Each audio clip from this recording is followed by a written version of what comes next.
अच्छा, पहले disease of bone को डिस्कस करने से पहले नॉर्मल आपको थोड़े इसके अंदर इंपॉर्टेंट पॉइंट पता होने चाहिए कि वो कौन कौन से इसके अंदर इंपॉर्टेंट पॉइंट है। देखिए, पैजेट डिजीज को डिस्कस करने से पहले आपको पता नहीं कि इसके अंदर होता क्या है। पैजेट डिजीज के अंदर हमने नॉर्मली क्या पढ़ा था कि ओस्टियोक्लास्ट क्या करता था। हाँ जी, ओस्टियोक्लास्ट का फंक्शन क्या होता था, आपकी बोन्स की ब्रेकडाउन करवाता था ये। नॉर्मल थोड़ी सी फिजियोलॉजी पता होनी चाहिए आपकी। ये बोन्स की ब्रेकडाउन करवा रहा था। ओस्टियोब्लास्ट क्या करवाता है आपकी बच्चों, बोन की फॉर्मेशन करवा रहा है। ठीक है, यही इसके अंदर दो इंपॉर्टेंट फंक्शन होते हैं कि नवीन। ओस्टियोब्लास्ट बोन बनाता है। ये माइक किसका on? जी नवीन। बच्चे, हमजा अपना माइक बंद करें। ओके। अच्छा, ये इसके मैं नॉर्मल आपको थोड़ी सी फिजियोलॉजी बता रहा था कि ये करते क्या है। करता है, इसका काम ये है कि ओस्टियोक्लास्ट आपकी बोन की ब्रेकडाउन करवा रहा होता है with the help of Frank L receptor. लेकिन आपकी जो ओस्टियोब्लास्ट होता है वो बोन की फॉर्मेशन कर रहा होता है। इस डिजीज के अंदर पता क्या हो रहा होता है, ओस्टियोब्लास्टिक और ओस्टियोक्लास्टिक एक्टिविटी आपकी इम्पेयर हो जाती है, प्रॉपर नहीं हो रही होती। पहली इंपॉर्टेंट बात आपने याद रखनी है, ना ही आपकी ओस्टियोक्लास्टिक ठीक से हो रही है, ना ही आपकी ओस्टियोब्लास्टिक ठीक से हो रही है। इसके अंदर ना हम तीन स्टेजेस देखते हैं। नॉर्मली पता है सबसे पहले क्या होता है, इसके अंदर होती है बच्चों ओस्टियोक्लास्टिक एक्टिविटी जनरेट होती है। ठीक है, इसकी तीन स्टेजेस होती हैं स्टेज वन के अंदर। स्टेज टू के अंदर क्या होता है बच्चों, आपने बताना है, इसके अंदर ओस्टियोब्लास्टिक जनरेट होती है। फौरन से दूसरी स्टार्ट हो जाती है कौन सी, ओस्टियोक्लास्टिक। दोनों एक्टिविटीज इसके अंदर होती है, किसके अंदर, स्टेज टू के अंदर। अगर आपसे पूछा जाए ओस्टियोब्लास्टिक और ओस्टियोक्लास्टिक एक्टिविटी किसके अंदर सेम होती है, आपने बताना स्टेज टू वाले केस के अंदर दोनों मिक्स एक्टिविटी हम देख रहे होते हैं। अब आपको पता है इसके अंदर मैंने क्या बताया आपको, सबसे पहले क्या होगी बच्चों, आपकी ओस्टियो आपकी ब्लास्टिक होगी, फिर क्या होगी, ओस्टियोक्लास्टिक होगी। पहले ओस्टियोक्लास्टिक आई, फिर आपकी क्या आई बच्चों, ओस्टियोब्लास्टिक आई, फिर आपकी ओस्टियोक्लास्टिक आई। एट द एंड पता क्या होगा आपका, दोबारा ओस्टियोब्लास्टिक एक्टिविटी आ जाएगी। ठीक है, ये आपने याद रखना है। अब आपको पता है ओस्टियोब्लास्टिक एक्टिविटी क्या करते थे, आपकी बोन की फॉर्मेशन नहीं कर रहे होते थे। ठीक है, इस केस के अंदर पता क्या होगा, आपकी जो ओस्टियोब्लास्टिक एक्टिविटी है ना वो काफी ज्यादा बढ़ जाएगी। जब आपकी ओस्टियोब्लास्टिक एक्टिविटी काफी ज्यादा बढ़ जाएगी, इसकी वजह से जो आपकी बोन बनेगी ना, वो आपकी थिक बोन बनेगी। एक तो थिक बोन बनेगी, दूसरी आपकी, और एक दफा स्टेजेस रिपीट कर दे। अच्छा, ये देखो बच्चों बात सुनो, इसकी ना तीन स्टेजेस होती हैं पैजेट डिजीज ऑफ बोन वाले के अंदर। सबसे पहले आता है आपका ओस्टियोक्लास्टिक एक्टिविटी, वेरी इंपॉर्टेंट पॉइंट। ओस्टियोक्लास्टिक क्या करता है, शुरू में आपकी बोन की ब्रेक डाउन कर रहा होता है। ठीक है, फिर इसके बाद स्टेज टू वाले पेशेंट के इसके अंदर क्या होता है कि आपके अंदर पहले ओस्टियोब्लास्टिक एक्टिविटी जनरेट हुई, फिर आपकी क्या हुई, ओस्टियोक्लास्टिक एक्टिविटी जनरेट होगी। अब देखिए, ऑस्टियोब्लास्टिक पहले हुई, ओस्टियोक्लास्टिक बाद में हुई, तो अगली स्टेज अब कौन सी आएगी, दोबारा आपकी ओस्टियोब्लास्टिक ही आएगी। इसके अंदर जो लास्ट ओस्टियोब्लास्टिक स्टेज होगी ना, इसके अंदर जो आपकी बोन्स की फॉर्मेशन होगी वो काफी ज्यादा होगी। ओस्टियोब्लास्टिक एक्टिविटी बढ़ जाएगी, जिसकी वजह से आपकी बोन्स थिक बनेंगी। अब जितनी बोन्स थिक बनेगी उतनी वो इमेच्योर होगी, और उतनी ही इजीली क्या हो जाएगी बच्चों, ब्रेक डाउन हो जाएगी। ठीक है, याद रखना ये इंपॉर्टेंट पॉइंट, जब बोन का मैस ज्यादा हो जाए ना, ओवर मैस हो जाए, तब भी वो इजीली फ्रैक्चर हो सकती है। क्यों, क्योंकि भाई ये वो इमेच्योर बन रही है, प्रॉपर बोन मेच्योर नहीं बन रही। ये वाला पॉइंट समझ में आ गया आपको, ये वाला पॉइंट समझ में आ गया, इमेच्योर बोन बन रही है, इसीलिए इसकी क्या हो रही है, ज्यादा से ज्यादा ब्रेक डाउन हो रही है, इजीली फ्रैक्चर हो जाती है ये वाली बोन ना। ओके जी, अगर ये सबको समझ में आ गया, अब देखिए इसके अंदर आपने पता क्या बताना बच्चों, इसके अंदर आपकी थिक बोन बनेगी। जब आपकी बच्चों थिक बोन बनती है ना, वो इजीली फ्रैक्चर कर सकती है। ठीक है, वेरी इंपॉर्टेंट पॉइंट। अगर आपसे पूछे ना कि कोई इसके अंदर फ्रैक्चर क्यों हो रहा है, भाई ओस्टियोब्लास्टिक तो आपकी बोन बना रही होती है, तो आपने बताना है इसके अंदर ओस्टियोब्लास्टिक एक्टिविटी काफी ज्यादा हो जाएगी। जब इसकी ओस्टियोब्लास्टिक काफी ज्यादा हो जाएगी तो इसकी बोन के फ्रैक्चर भी उतने ज्यादा होंगे, इमेच्योर बनना, बोन शुरू हो जाएगी, थिक बोन बनेगी इसके अंदर। इसलिए क्या होगा इसके अंदर बच्चों, हम बार बार रिकरेंट फ्रैक्चर देखेंगे। अच्छा, पहले तो लिखें इसकी कॉजेज। कॉजेज क्या क्या हो सकती हैं, आपने कहना है जी इसकी कॉजेज में जेनेटिक म्यूटेशन हो सकती है। ठीक है, पहली इंपॉर्टेंट कॉज कॉज इसकी हो सकती है जिसको हम ट्रीट नहीं कर सकते, हमारे पास इसका कोई प्रॉपर ट्रीटमेंट नहीं है। दूसरी जो इसकी इंपॉर्टेंट कॉज होती है वो होती है आपका वायरल इन्फेक्शन। अब देखिए एग्जामिनर क्वेश्चन पूछता है कि ऐसा कौन सा वायरल इन्फेक्शन है जो आपका पैजेट डिजीज ऑफ बोन करवा सकता है। हाँ जी, किसी को पता है स्पेसिफिकली कौन सा वायरस है।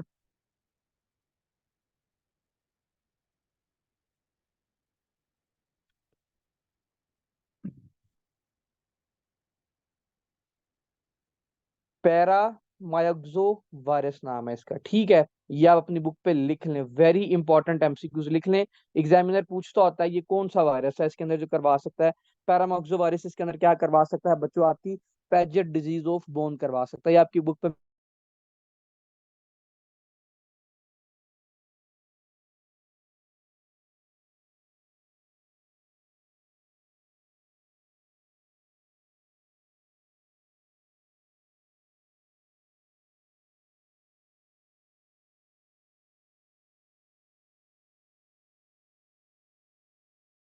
क्यों हो रही है। मल्टीपल फ्रैक्चर देख सकते हैं इसमें, बताएं जरा, एक से दो बोन के फ्रैक्चर देख सकते हैं इसके अंदर। आपने बताना मल्टीपल फ्रैक्चर की वजह से क्या होगा, इसके अंदर बोन पेन होगी, पहला इंपॉर्टेंट पॉइंट। दूसरा मुझे ये बताएं, जो इसकी इंक्रीज हो सकता है इसका हेड साइज, मतलब इसका स्कल साइज इंक्रीज कर सकता है। इसका स्कल साइज भी इंक्रीज कर सकता है, क्यों भाई, स्कल की बोन भी क्या होगी, थिक होगी और अपने साइज में बढ़ जाएगी। इसीलिए क्या होगा, आपका हेड साइज बढ़ जाएगा, या जो स्कल का साइज है वो बढ़ जाएगा। तीसरी इंपॉर्टेंट बात, इसके अंदर पता क्या हो रहा होता है बच्चों, आपकी हेयरिंग लॉस हो सकती है। इसको ना मैं कहता हूँ डबल या ट्रिपल टिक कर लें, हेयरिंग लॉस वाला पॉइंट।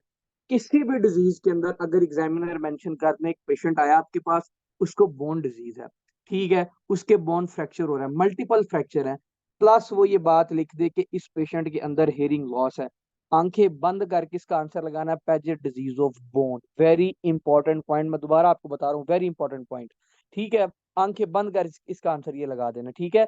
जब भी बोन पेन विद आपका हेयरिंग लॉस होगी ना, तो इसका answer Paget disease of bone ही होगा। इसमें एक और इंपॉर्टेंट पॉइंट है, वो आपको डायग्नोसिस में जाके बताऊंगा, ठीक है। बस अभी आपने ये दो याद रखना, हेयरिंग लॉस वाला और कौन सा, पैज इसके अंदर बोन पेन वाला। अच्छा, अब क्यों होती है बोन पेन, हाँ जी, इसके अंदर सॉरी हेयरिंग लॉस क्यों होता है, किसी को पता है हेयरिंग लॉस इसके अंदर क्यों होता है। हाँ जी, तुक्का ला दो। वेरी गुड, इसके अंदर बच्चों क्या हो रहा था, आपकी क्रेनियल नर्व डैमेज हो रही होती है, ठीक है। अब आपको पता है कि जो आपकी इसकी होती हैं, ईयर की बोन्स होती हैं, क्या नाम है उसका, हाँ जी, ईयर की बोन जो सबसे छोटी होती है वो कौन सी होती है।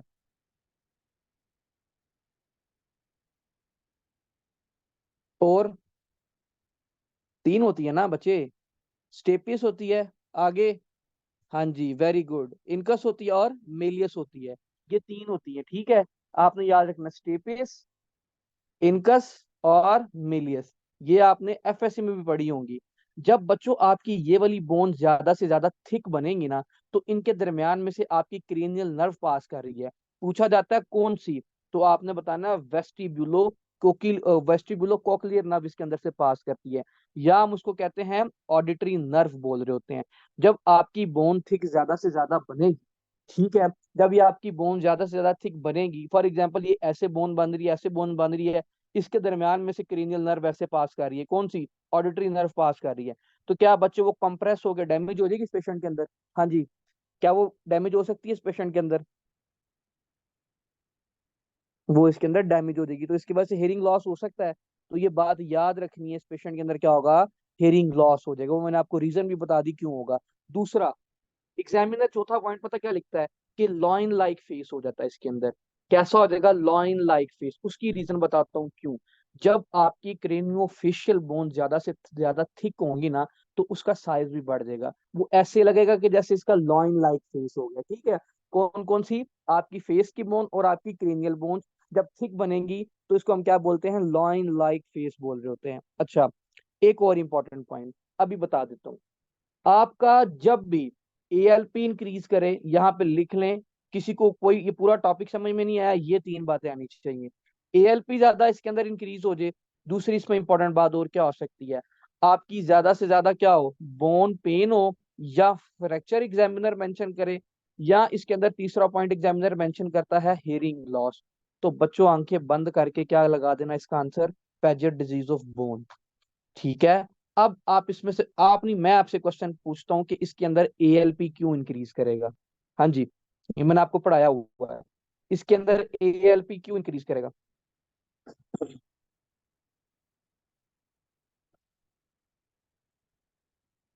बोन बोन फ्रैक्चर हो रही है, वेरी गुड, जब इसके अंदर बोन ज्यादा से ज्यादा फ्रैक्चर होगी, तो इसके अंदर एएलपी इंक्रीज कर सकता है, इसके अंदर भाई एएलपी इंक्रीज कर देगा। अच्छा, अब हमने अपने जब भी आपका एएलपी का लेवल, अब हम आते हैं डायग्नोसिस की तरफ, ये सारे इसके क्लिनिकल फीचर थे। अब जब भी हमने देख लिया इसके अंदर एएलपी का लेवल इंक्रीज कर गया, तो भाई जब भी आपका एएलपी का लेवल इंक्रीज करता है, आप इसके साथ फर्दर कौन सी इन्वेस्टिगेशन करवाते हैं? हाँ जी, जब हमने आपको हाइपर पैराथायरॉयडिज्म पढ़ाया था, मैंने उसके अंदर बताया था आपके, उसके साथ साथ हमने कौन सी इन्वेस्टिगेशन की थी? भाई वो सारी इन्वेस्टिगेशन यहाँ पे करेंगे। Very good Siraj. हम इसके अंदर कैल्शियम का लेवल चेक करेंगे, हम इसके अंदर फास्फेट का लेवल चेक करेंगे, हम इसके अंदर और क्या लेवल चेक करेंगे? जल्दी जल्दी बताएं। पैराथायराइड हार्मोन का लेवल चेक करेंगे। ये सारी चीजें इसके अंदर नॉर्मल होंगी। ऐसी कोई और डिजीज नहीं पड़ी, बेशक वो हाइपर पैराथायरॉयडिज्म हो, बेशक वो सेकेंडरी हाइपर पैराथायरॉयडिज्म हो, बेशक प्राइमरी हाइपर पैराथायरॉयडिज्म हो, जिसके अंदर ये तीनों चीजें नॉर्मल आ रही हो। ये पहली डिजीज है जिसके अंदर ये तीनों नॉर्मल आ रही है, प्लस एएलपी इंक्रीज है। वेरी इंपॉर्टेंट एमसीक्यूज, इसको डबल टिक कर लें। ये भी मैंने बता दिया कि एएलपी क्यों इसके अंदर इंक्रीज होगा। ठीक है, ये वाली बात समझ में आ गई। इसकी इन्वेस्टिगेशन क्या करनी है? हम इसकी इन्वेस्टिगेशन क्या करेंगे बच्चों? इसके अंदर एक्सरे करेंगे। एक्सरे के अंदर हम कौन सा पैटर्न देखेंगे? हाँ जी, किसकी क्या वजह है इसकी? एएलपी की तो की बच्चे, जब आपकी देखो ज्यादा से ज्यादा बोन बनेगी ना, ये सब कुछ नॉर्मल है। हाँ बताता हूँ, ये कॉमन सेंस थोड़ी सी यूज करो। ना इसमें थायराइड का मसला है, ना इसमें कैल्शियम का मसला है, ना इसमें फास्फेट का मसला है, किसी चीज का मसला नहीं है। इसके अंदर सिर्फ इशू क्या आ रहा है भाई? आपकी एएलपी, आपकी बोन फ्रैक्चर ज्यादा से ज्यादा हो रही है। इसीलिए किडनी आपकी बिल्कुल ठीक काम कर रही है। आपका जितना मर्जी कैल्शियम बढ़ जाए, किडनी उसको बाहर फेंक देगी। ठीक है, क्योंकि आपकी किडनी बिल्कुल ठीक काम कर रही है। अगर किडनी में भी साथ इश्यू होता तो फिर कैल्शियम रेज हो सकता था। इसके अंदर किडनी तो ठीक है ना, एक्सक्रीशन तो ठीक हो रही है ना, इसीलिए सिर्फ एएलपी बढ़ेगा, बाकी सारे लेवल इसके अंदर नॉर्मल होंगे। समझ आ गई? हाँ जी, पॉइंट समझ में आया तो कीर? सो तो नहीं गया? ओके, ये अगर ये वाला पॉइंट समझ में आ गया। अच्छा, इसके एक्सरे पे हम क्या पैटर्न देखेंगे? हाँ जी, किसी को पता है एक्सरे पे क्या पैटर्न देखेंगे इसका? पढ़ा भी था हमने।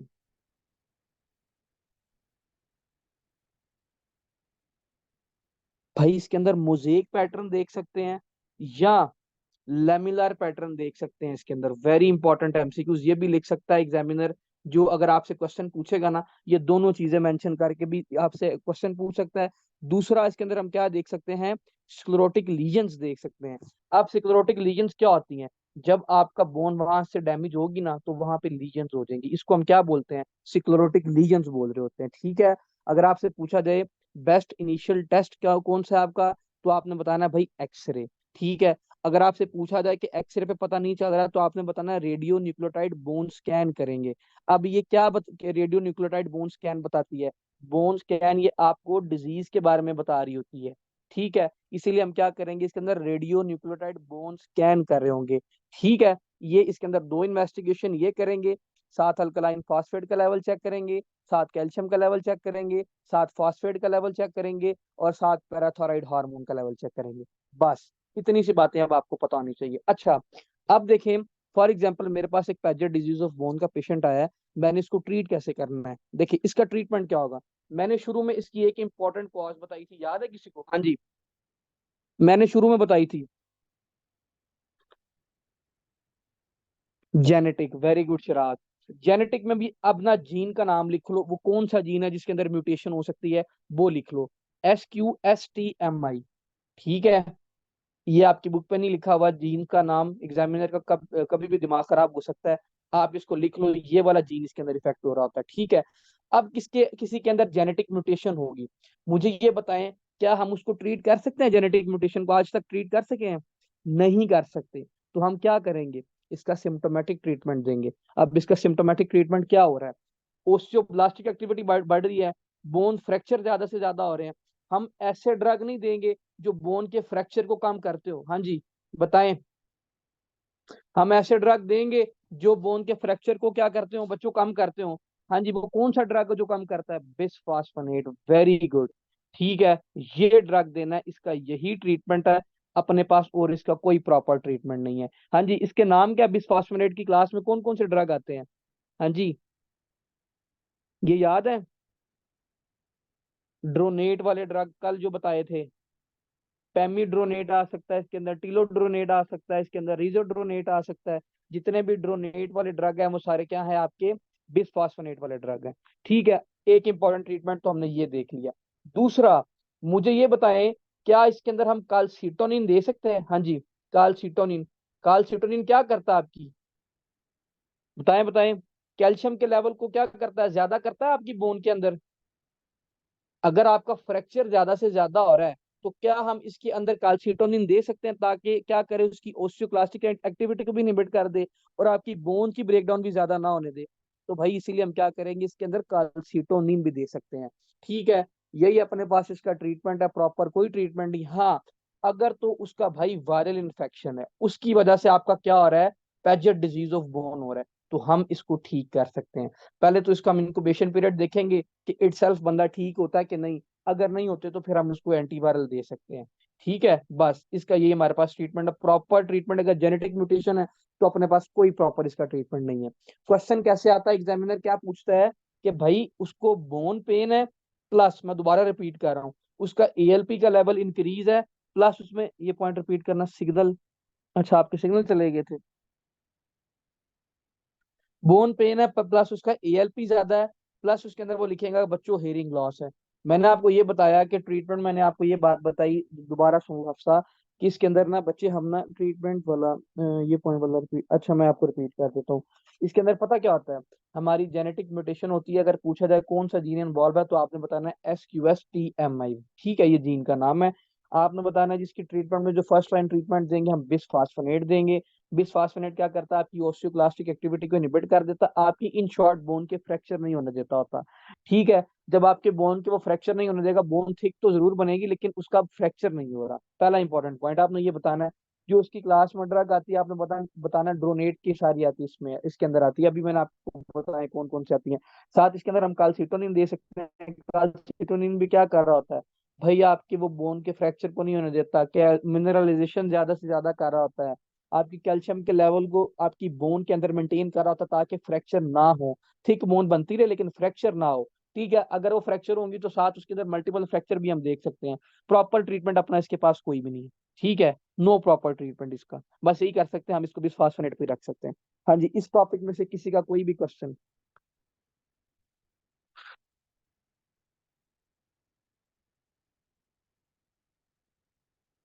ओके जी, अच्छा, ये तो सारा देख लिया हमने, कौन सा ट्रीटमेंट इसका बच्चों, सारा देख लिया फार्माकोलॉजिकल ट्रीटमेंट। हमारे पास अगर इससे भी फर्क नहीं पड़ता, तो क्या हम सर्जरी की तरफ मूव कर सकते हैं? जो हमारे पास अगर फ्रैक्चर हो रहे हैं, हम उसको रिपेयर कर लें। जी, ओस्टियाटिस डिफॉर्मेंस भी इसको कह सकते हैं, इसका दूसरा नाम है। ठीक है सिराज, इसका दूसरा नाम यही है। जीन कौन सा था प्लीज? SQS TMI जीन था। SQS TMI जीन था, इसका दूसरा नाम लिख लें, ओस्टियाटिस डिफॉर्मेंस भी बोलते होते हैं इसको। ठीक है, इसके अंदर हम फिजियोथेरेपी दे सकते हैं, ऑक्यूपेशनल थेरेपी पेशेंट को दे सकते हैं। अगर उसके फ्रैक्चर हो रहे हैं तो ज्यादा से ज्यादा हम क्या कर सकते हैं, सर्जिकली भाई उसको रिपेयर ही कर सकते हैं फ्रैक्चर को, और तो अपने पास कोई हल नहीं है ना। अच्छा, इसके अंदर ना इसकी कॉम्प्लिकेशन में से क्वेश्चन आता है, सिंपल सिंगल लाइन क्वेश्चन आता है। एग्जामिनर ये मेंशन करेगा कि उसका एएलपी रेज था, उसका बोन पेन थी, साथ वो करेगा हियरिंग लॉस था, साथ वो ये मेंशन कर देगा कि भाई हाई कार्डिक आउटपुट फेलियर। ठीक है, very important point, high cardiac output failure mention कर देगा। ये पॉइंट मेंशन कर सकता है। दूसरा वो पता क्या करेगा, एट्रियो वेनस शंट बन रहा होगा। अब ऑलवेज जब भी आपने कोई चीज पढ़ी है ना, एक अच्छा डॉक्टर बनने के लिए हर एक रीजन के पीछे क्या होता है, एक क्वेश्चन होता है, वाई। ठीक है, ये क्यों हो सकता है? तो भाई आपने बताना है कि जितनी आपकी थिक बोन बनेगी, जितनी आपकी ज्यादा बोन बनेगी, उतनी ज्यादा उसकी ब्लड सप्लाई होगी। जितनी ज्यादा उसकी ब्लड सप्लाई होगी, उतना ज्यादा उसका प्री लोड होगा। जितना ज्यादा उसका प्री लोड होगा, उतना हाई कार्डिक आउटपुट होगा। जितना हाई कार्डिक आउटपुट होगा, उतनी अगर ऑक्सीजन डिमांड ना हुई, तो उसका हार्ट फेलियर हो सकता है। समझ में आ गई ये वाले सारे पॉइंट? हाँ जी, बाकियों को भी आ गई।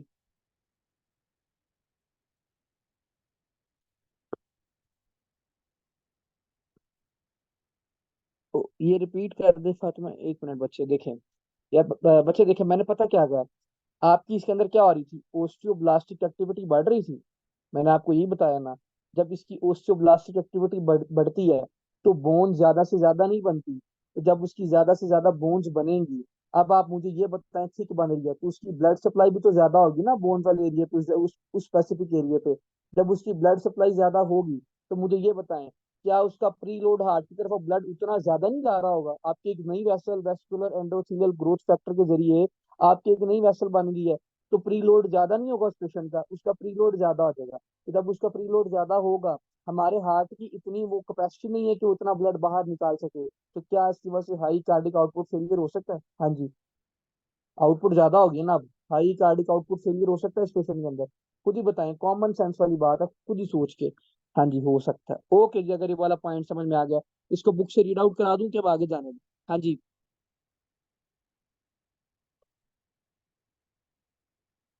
रीड कर लें इसको? तो कुछ तो बोल दो, हाँ ना से जवाब दे दो। पेज नंबर बताना मुझे बुक का।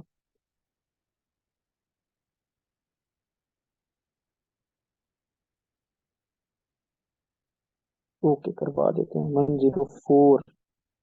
ये देखो खुला हुआ।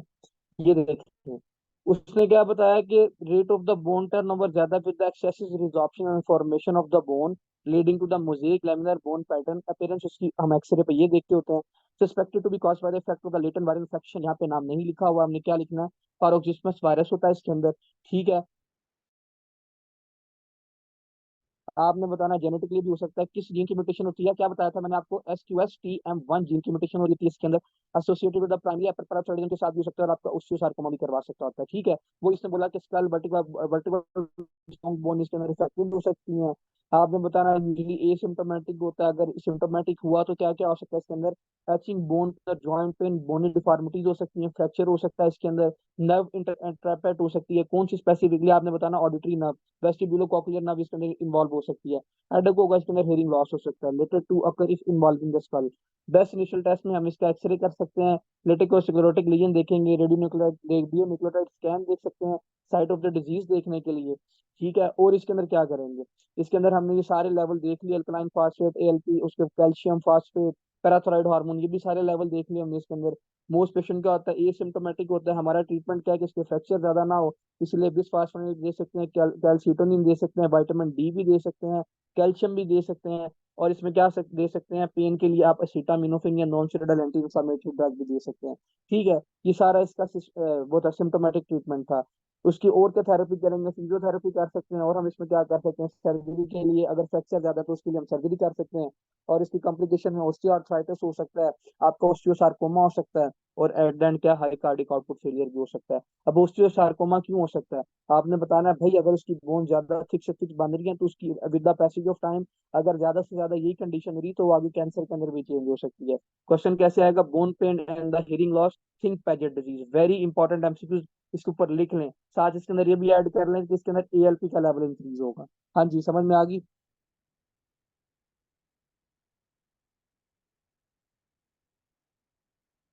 ओके जी, अगर ये वाला पॉइंट समझ में आ गया। अच्छा, अब आगे हम कौन सा टॉपिक डिस्कस करते हैं? आपका हाइपरथायराइडिज्म कर लेते हैं। ठीक है, अब हाइपरथायराइडिज्म में भी सबसे पहले हम करेंगे इसके अंदर कौन सी, प्राइमरी हाइपर पैराथायराइडिज्म करेंगे। अब इसके अंदर हाइपरथायराइडिज्म के अंदर हो क्या रहा होता है?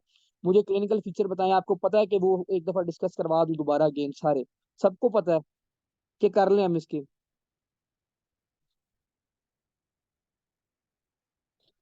इसको पता है, बाकी भी बताए ना बच्चों, सबको लेके साथ चलना है।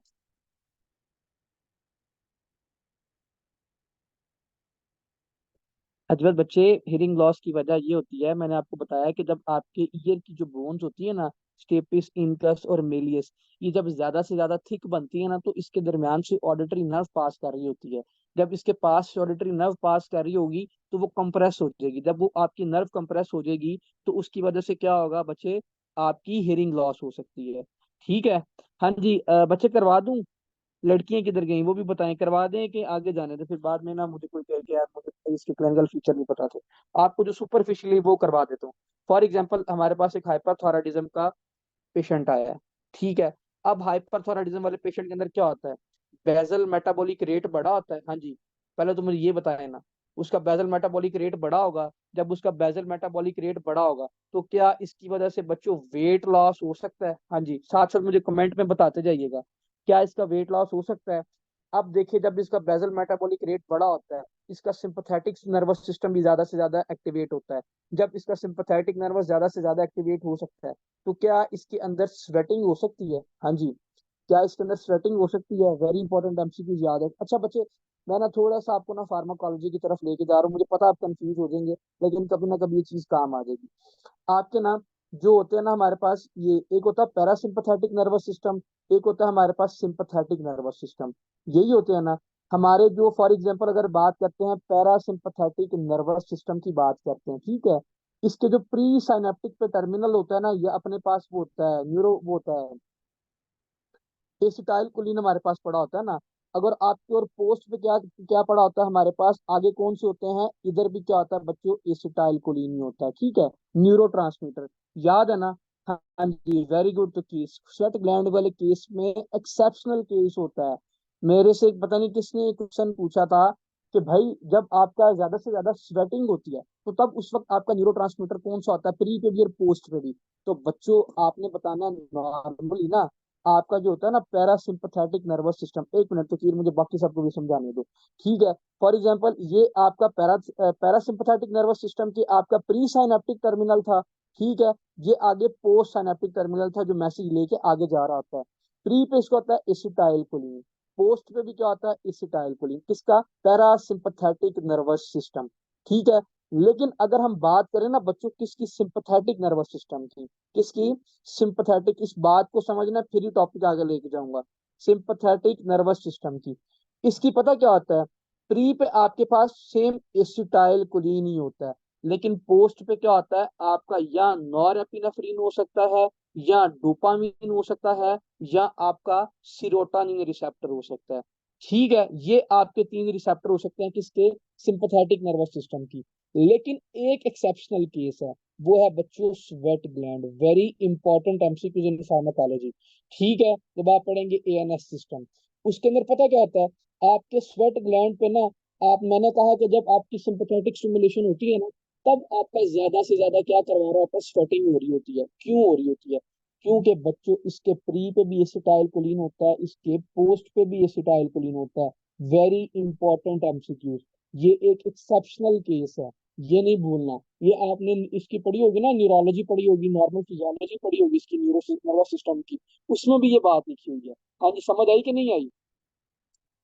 समझ आई कि नहीं आई? नॉर्मली आपके ना बच्चों, नॉर्मली सिंपैथेटिक नर्वस सिस्टम की जो पोस्ट साइनेप्टिक टर्मिनल होते हैं ना, वहां पे एसिटाइल कोलिन नहीं आ सकता, वहां पे या नॉरएपिनेफ्रिन या डोपामिन या सेरोटोनिन आ रहा होता है। लेकिन स्वेट ग्लैंड ऐसा एक्सेप्शनल केस है, इसके पोस्ट साइनेप्टिक में भी एसिटाइल कोलिन आ रहा होता है। हाँ जी, बाकी को भी आ गई। लास्ट वाला पॉइंट रिपीट कर दूं, देखो मैंने कहा कि क्या होता है कि पैरासिम्पैथेटिक नर्वस सिस्टम पे आपके जो प्री साइनेप्टिक होते हैं यहाँ पे एसिटाइल कोलिन होता है, जो आपका पोस्ट साइनेप्टिक होते हैं यहाँ पे भी एसिटाइल कोलिन होता है। लेकिन अगर बात करें ना सिंपैथेटिक नर्वस सिस्टम की, इसके प्री पे एसिटाइल कोलिन हो रहा होता है, और नॉर्मल फिजियोलॉजिकल अकॉर्डिंग देखा जाए तो इसके जो पोस्ट होता है इस पे क्या होता है, आपका नॉरएपिनेफ्रिन, आपका डोपामिन, आपका सीरोटोनिन, ये आपके न्यूरोट्रांसमीटर होते हैं, ठीक है। नॉर्मली यही प्रेजेंट होते हैं, इनके अलावा नहीं कोई हो सकता।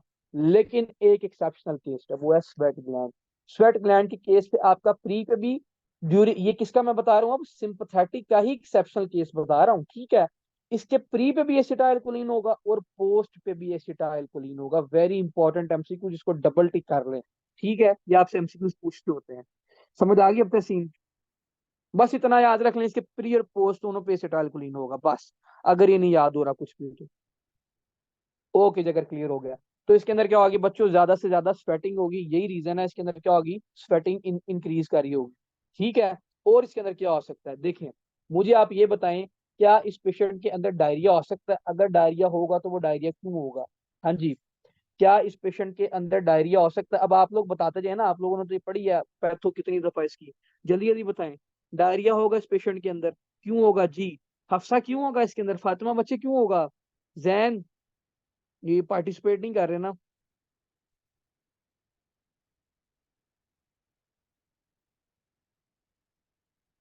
जीआईटी मोटिलिटी इंक्रीज करेगी, वेरी गुड।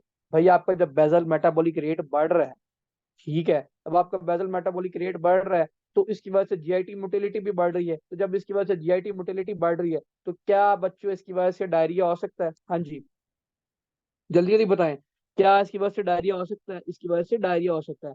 मैंने कहा सिंपैथेटिक नर्वस सिस्टम एक्टिवेट हो रहा है, तो क्या बच्चों इसकी वजह से टैकीकार्डिया हो सकता है जब बीटा वन रिसेप्टर को ज्यादा से ज्यादा स्टिमुलेट करेगा? जल्दी जल्दी बताते जाए मुझे।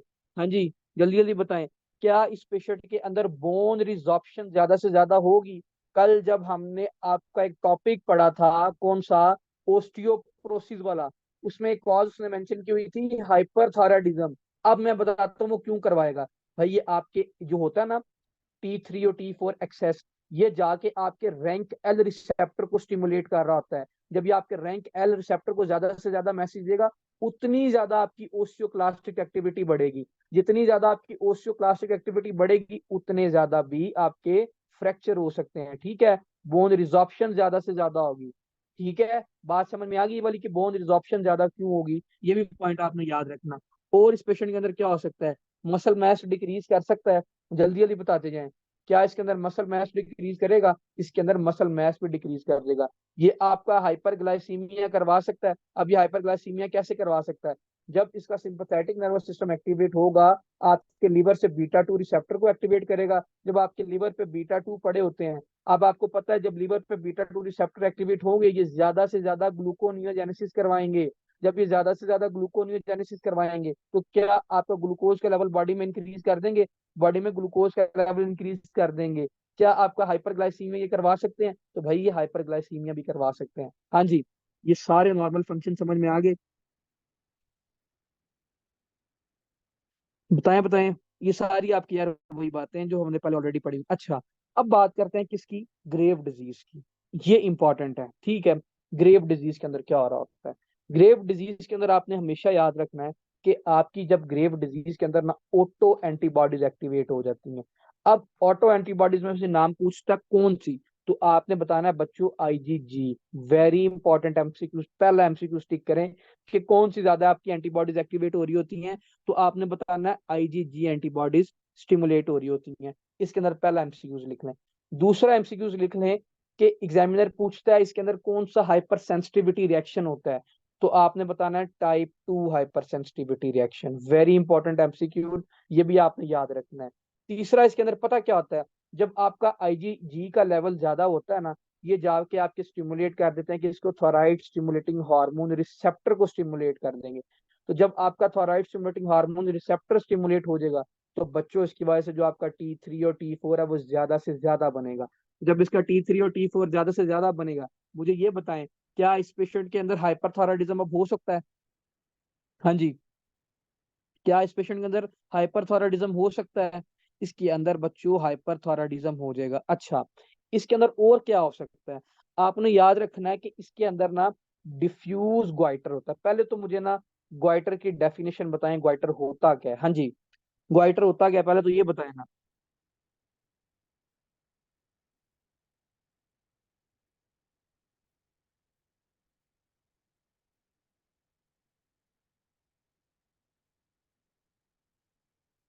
वो दस दियो।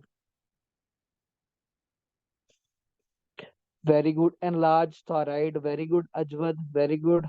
जी, बस आपका जो ये होता है ना एनलार्जमेंट ऑफ ग्लैंड हो जाए ना, उसको हम क्या बोलते हैं? ग्वाइटर बोल रहे होते हैं। इट डजेंट मैटर कि वो हाइपरथायराइडिज्म की वजह से हो रहा है कि हाइपोथायराइडिज्म की वजह से हो रहा है, दोनों की वजह से हो सकता है। आपने ये नहीं सोचना कि ये सिर्फ आपके हाइपरथायराइडिज्म की वजह से हो रहा होता है। भाई ये दोनों कंडीशन में हो सकता है। इसके अंदर भाई डिफ्यूज ग्वाइटर होगा, मतलब कि ऐसे बड़ा होगा ना, कि इतना बढ़ गया फिर इतना बढ़ गया, मतलब एक साथ कॉन्स्टेंटली बढ़ रहा होगा आपका ग्वाइटर। ठीक है, इसे हम क्या कहते हैं? डिफ्यूज ग्वाइटर बोल रहे होते हैं। ठीक है जी, पूरी नेक पर इन्वॉल्व हो सकता है, आप ये भी कह सकते हैं इसके अंदर। अच्छा, इसके अंदर ना बच्चों इसके अंदर ना तीसरी कंडीशन पता क्या होती है? आपका एक्सोफ्थाल्मस हो सकता है। अब आपका एक्सोफ्थाल्मस क्या होता है? जब आपकी आंखें बड़ी बड़ी, मतलब कि उसकी जो आंखें है ना वो ऐसे, मतलब फुल उसने खोली हुई है, उसकी रीजन क्या होती है? आपके ना आइज पे, आपकी ना ऑर्बिट पे आपके ना फाइब्रोब्लास्ट वो होते हैं, रिसेप्टर होते हैं। आपके थॉराइड स्टिमुलेटिंग हार्मोन रिसेप्टर होते हैं आपकी आंख के पीछे। ठीक है, फाइब्रोब्लास्ट वाले रीजन पे। जब आपका आईजीजी का लेवल बढ़ता है, वो इसको भी जाके स्टिमुलेट करता है। जब वो इसको भी स्टिमुलेट करेगा तो इसकी आंखें ऐसी होंगी जैसे, मतलब कि आंखें फाड़ के देख रहा है, गुस्से से देख रहा है। दिस इज नोन एज एक्जेप्थोलमस इसको हम बोल रहे होते हैं। ठीक है, ये वाली बात समझ में आ गई। ठीक है, question spread in the neck called the diffuse goiter, जी बिल्कुल। ओके जगह, ये बात समझ, बाकियों को भी आ गई है।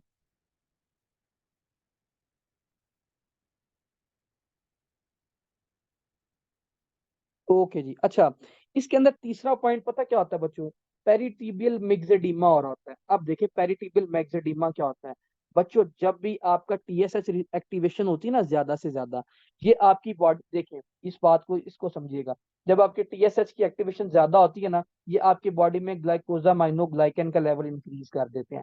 अब ग्लाइकोजामाइनोग्लाइकन क्या होता है आपका? कॉन्ड्रोटिन सल्फेट होता है। ठीक है, जब आपका कॉन्ड्रोटिन सल्फेट का लेवल बॉडी में ज्यादा से ज्यादा होगा, आपके हेलोरेनिक एसिड का लेवल ज्यादा से ज्यादा होगा, ये पता क्या करेगा? ये आपकी फाइब्रोसिस करवा रहा होता है। ठीक है, और स्कार प्रोड्यूस कर रहे होते हैं। फाइब्रोसिस करवाता है, इन्फ्लामेशन करवाता है, और एडीमा करवा सकता है। स्पेसिफिकली जब ये आपकी शिन बोन पे जाके ये करवाएगा ना, तो वहां पे क्या हो जाएगा भाई? आपका मिक्सेडीमा हो जाएगा, जिसको हम क्या बोलते हैं? पेरिटिबियल मिक्सेडीमा बोल रहे होते हैं। स्वेलिंग हो जाती है आपकी, किधर? शिन बोन के ऊपर। ठीक है, बस इतनी सी बात याद रख लें कि आपकी शिन बोन के ऊपर क्या हो जाती है? स्वेलिंग हो जाती है। उसकी रीजन क्या है? आपका टीएसएच ज्यादा से ज्यादा एक्टिवेट होगा, उसकी वजह से आपका ग्लाइकोजामाइनोग्लाइकन ज्यादा से ज्यादा एक्टिवेट होगा, हाइलोरेनिक एसिड का लेवल बढ़ जाएगा। और क्या होगा इस पेशेंट के अंदर बच्चों? साथ ग्लाइकोजामाइनोग्लाइकन का लेवल बढ़ जाएगा। ये क्या करवाते हैं? आपकी इन्फ्लेमेशन करवाएंगे, डीमा करवाएंगे, फाइब्रोसिस करवा देंगे। ठीक है, बस दिस इज नोन एज, इसको क्या बोलते हैं हम? पेरिटिबियल मिक्सेडीमा बोलते होते हैं। अच्छा, अब फॉर एग्जाम्पल मेरे पास एक पेशेंट आया है, उसको क्या है जी? ग्रेव डिजीज है या उसको हाइपरथायराइडिज्म है। मैंने इस पेशेंट को डायग्नोज कैसे करना है? मुझे कैसे पता चलेगा कि इस पेशेंट के अंदर क्या हाइपरथायराइडिज्म है या इसको ग्रेव डिजीज है? अब ऐसे कौन कौन से टेस्ट हैं जो आपको पता है मैं इसके अंदर करवा सकता हूँ? हाँ जी, किसी को पता है क्या क्या मैं इसके अंदर करवा, कौन कौन सी इन्वेस्टिगेशन करवा सकता हूँ? Very good, investigation of choice यही है जो आप बता रहे हैं। थायराइड स्टिमुलेटिंग हार्मोन का लेवल चेक करवाऊंगा इसका। ठीक है, अब हम पहले कर रहे हैं ग्रेव डिजीज की इन्वेस्टिगेशन। ये आपने याद रखना है, किसकी? ग्रेव डिजीज की बच्चों इन्वेस्टिगेशन करवा रहे हैं। ठीक है, इसकी इन्वेस्टिगेशन में सबसे पहले आपने याद रखना है कि हम इसके अंदर क्या करेंगे? थायराइड स्टिमुलेटिंग हार्मोन का लेवल चेक करवाएंगे, फिर हम इसके अंदर T3 का लेवल चेक करवाएंगे, फिर हम इसके अंदर T4 का लेवल, जिसको हम क्या बोलते हैं? थायराइड फंक्शन टेस्ट भी बोल रहे होते हैं, इनका लेवल चेक करवाएंगे। प्लस ऑटो एंटीबॉडीज का लेवल देखेंगे, आईजीजी का लेवल देखेंगे। Very important MCQs, double tick. कैसे? अगर एग्जामिनर आपको सिर्फ फीचर मेंशन करे किसके, के एक पेशेंट आया है, अब क्वेश्चन को थोड़ा सा, जी जी, ये आपके हाइपोकोलेस्ट्रोलीमिया कर रहा होता है, बताता हूँ ये वाला पॉइंट भी देखिए। अगर आपके क्वेश्चन आया, वो फिर हम पैथो में चले जाएंगे ना, हम सिर्फ इधर क्लिनिकल इन्वेस्टिगेशन पे रहते हैं जो इंपॉर्टेंट है। अच्छा, अगर हमारे पास एक पेशेंट आया, पहले क्वेश्चन सुन लीजिएगा कि उसको बच्चों डायरिया है, क्वेश्चन पे गौर करना। प्लस एग्जामिनर मेंशन करता है उसको टैकीकार्डिया है, साथ वो मेंशन करता है उसको क्या है? वेट लॉस है। ठीक है, ये चार चीजें मेंशन करने के बाद साथ वो ये लिख देता है जी इसको क्या है? ज्यादा से ज्यादा स्वेटिंग हो रही है। कौन सा पेशेंट? उसके आपने T3 और T4 का लेवल चेक करवाया है, वो इंक्रीज है, ऐसे क्वेश्चन आता है। बताएं कौन सा पेशेंट है? हाँ जी, बताएं कौन सा है पेशेंट? बताएं पहले कौन सा। वेरी गुड अजवत, हाइपरथायराइडिज्म का पेशेंट हमारे पास है। अगर इसी क्वेश्चन को मैं थोड़ा सा और चेंज कर दूं कि T3 T4 का लेवल भी इंक्रीज है, प्लस इसके अंदर ऑटो एंटीबॉडीज या आईजीजी पॉजिटिव है, फिर क्या होगा? ऑप्शन में आपको वो ग्रेव डिजीज भी दे देता है, आपको वो क्वेश्चन गलत करने के लिए आपको स्पेसिफिकली हाइपरथायराइडिज्म भी मेंशन कर देता है। फिर तो इसका आंसर ग्रेव डिजीज होगा। कंफ्यूज नहीं होना, वो आपको कंफ्यूज करेगा। आपने यहाँ पे बताना है इसका ग्रेव डिजीज आंसर है। अगर उसने ऑप्शन में नीचे हाइपरथायराइडिज्म दिया भी हुआ, तो आपने पहले ग्रेव डिजीज टिक करनी है इसके अंदर। ठीक है, बात समझ में आ गई कि क्वेश्चन इसका कैसे आता है? आपने भाई सिर्फ ऑटो एंटीबॉडीज का लेवल चेक करना होता है। साथ इसके अंदर आप क्या कर सकते हैं? रेडियो आयोडीन एक्टिव स्कैन कर सकते हैं। किसी को पता है रेडियो आयोडीन एक्टिव स्कैन क्यों करते हैं? बताता हूँ यार, हाँ एक मिनट एक मिनट। आपका T3, ये वाली अभी बताता हूँ। ये देखें, आपका जो इन्वेस्टिगेशन होगी ना, वो आपको बताऊंगा हाइपरथायराइडिज्म वाले के अंदर, अभी सिर्फ इस पे रहे। एक मिनट। टीएसएच का लेवल इसका मैं बता ही देता हूँ, डिक्रीज होगा। T3 का लेवल इंक्रीज होगा, T4 का लेवल भी इसके अंदर इंक्रीज होगा। ये आपकी नॉर्मल हम लैब्स पे रिपोर्ट देखते हैं किसकी? हाइपरथायराइडिज्म वाले पेशेंट के अंदर।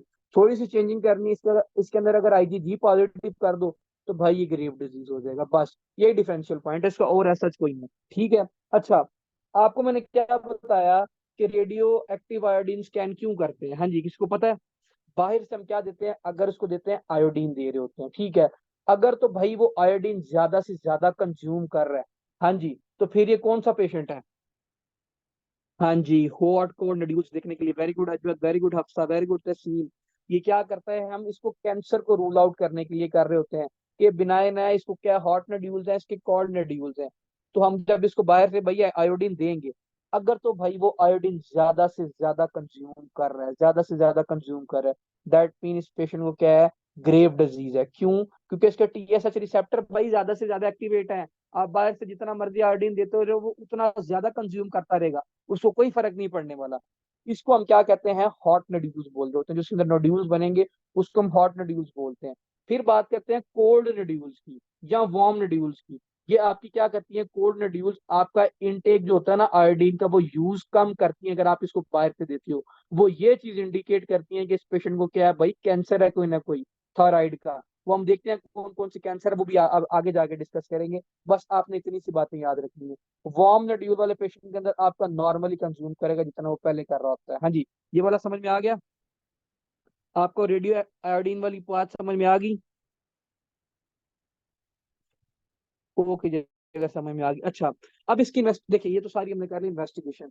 अब इसका ट्रीटमेंट कैसे करना है? फॉर एग्जाम्पल मेरे पास एक पेशेंट आया, उसको क्या है? हाइपरथायराइडिज्म है। सबसे पहले मैंने देखा कि उसको हाइपरथायराइडिज्म है।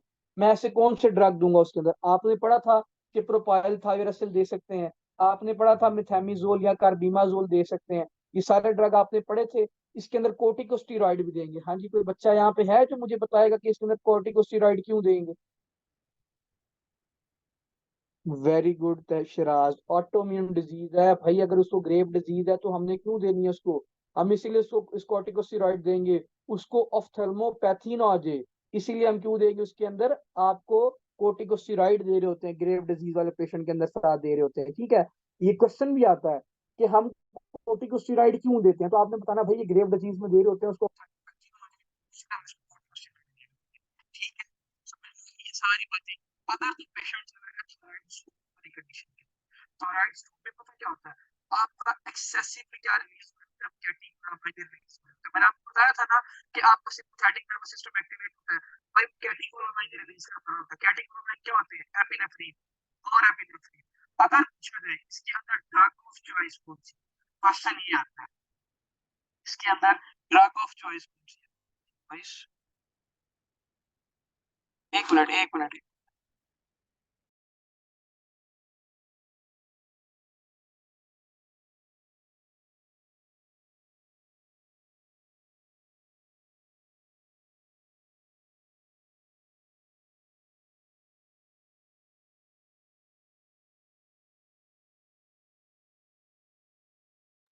अब आवाज आ रही है? बच्चों को आवाज ठीक आ रही है? अच्छा अच्छा, ओके, मैं पास कर लेता हूँ।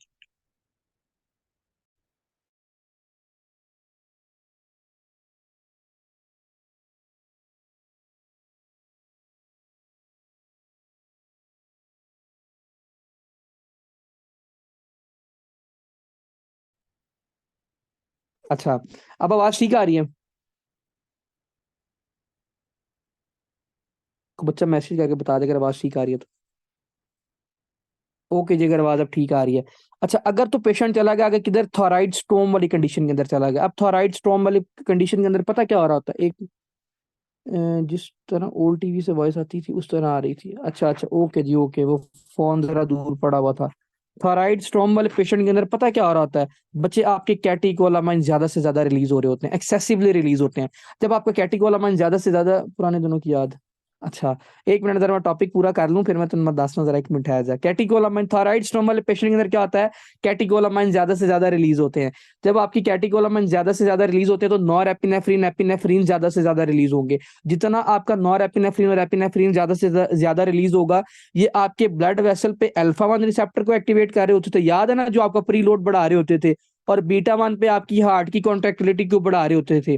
With the passage of time ये आपको सीजर भी करवा सकते हैं, ट्रेमर भी हो सकता है इसकी वजह से, एट्रियल फिब्रिलेशन भी हो सकता है। ठीक है, इसीलिए क्या करना है हमने थॉराइड स्टॉर्म को ट्रीट करने के लिए?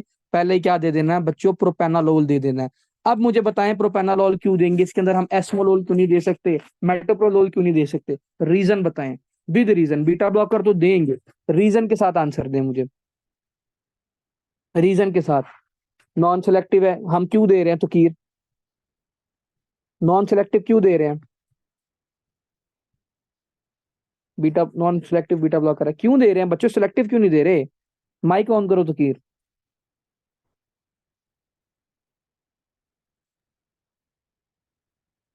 क्योंकि इसमें जो होते हैं ना वो ब्लड प्रेशर भी इंक्रीज होता है ना, तो हार्ट हम्म। रेट ज़्यादा होता है, तो beta two receptor vaso dilation करते हैं नॉर्मली, तो ये उसको क्या वैसो एक तरह से जो है वो बीटा ब्लॉकर दे देंगे, और दूसरा जो है ये हार्ट के ऊपर एक्ट करके उसके हार्ट की कॉन्ट्रैक्टिलिटी को कम कर देंगे।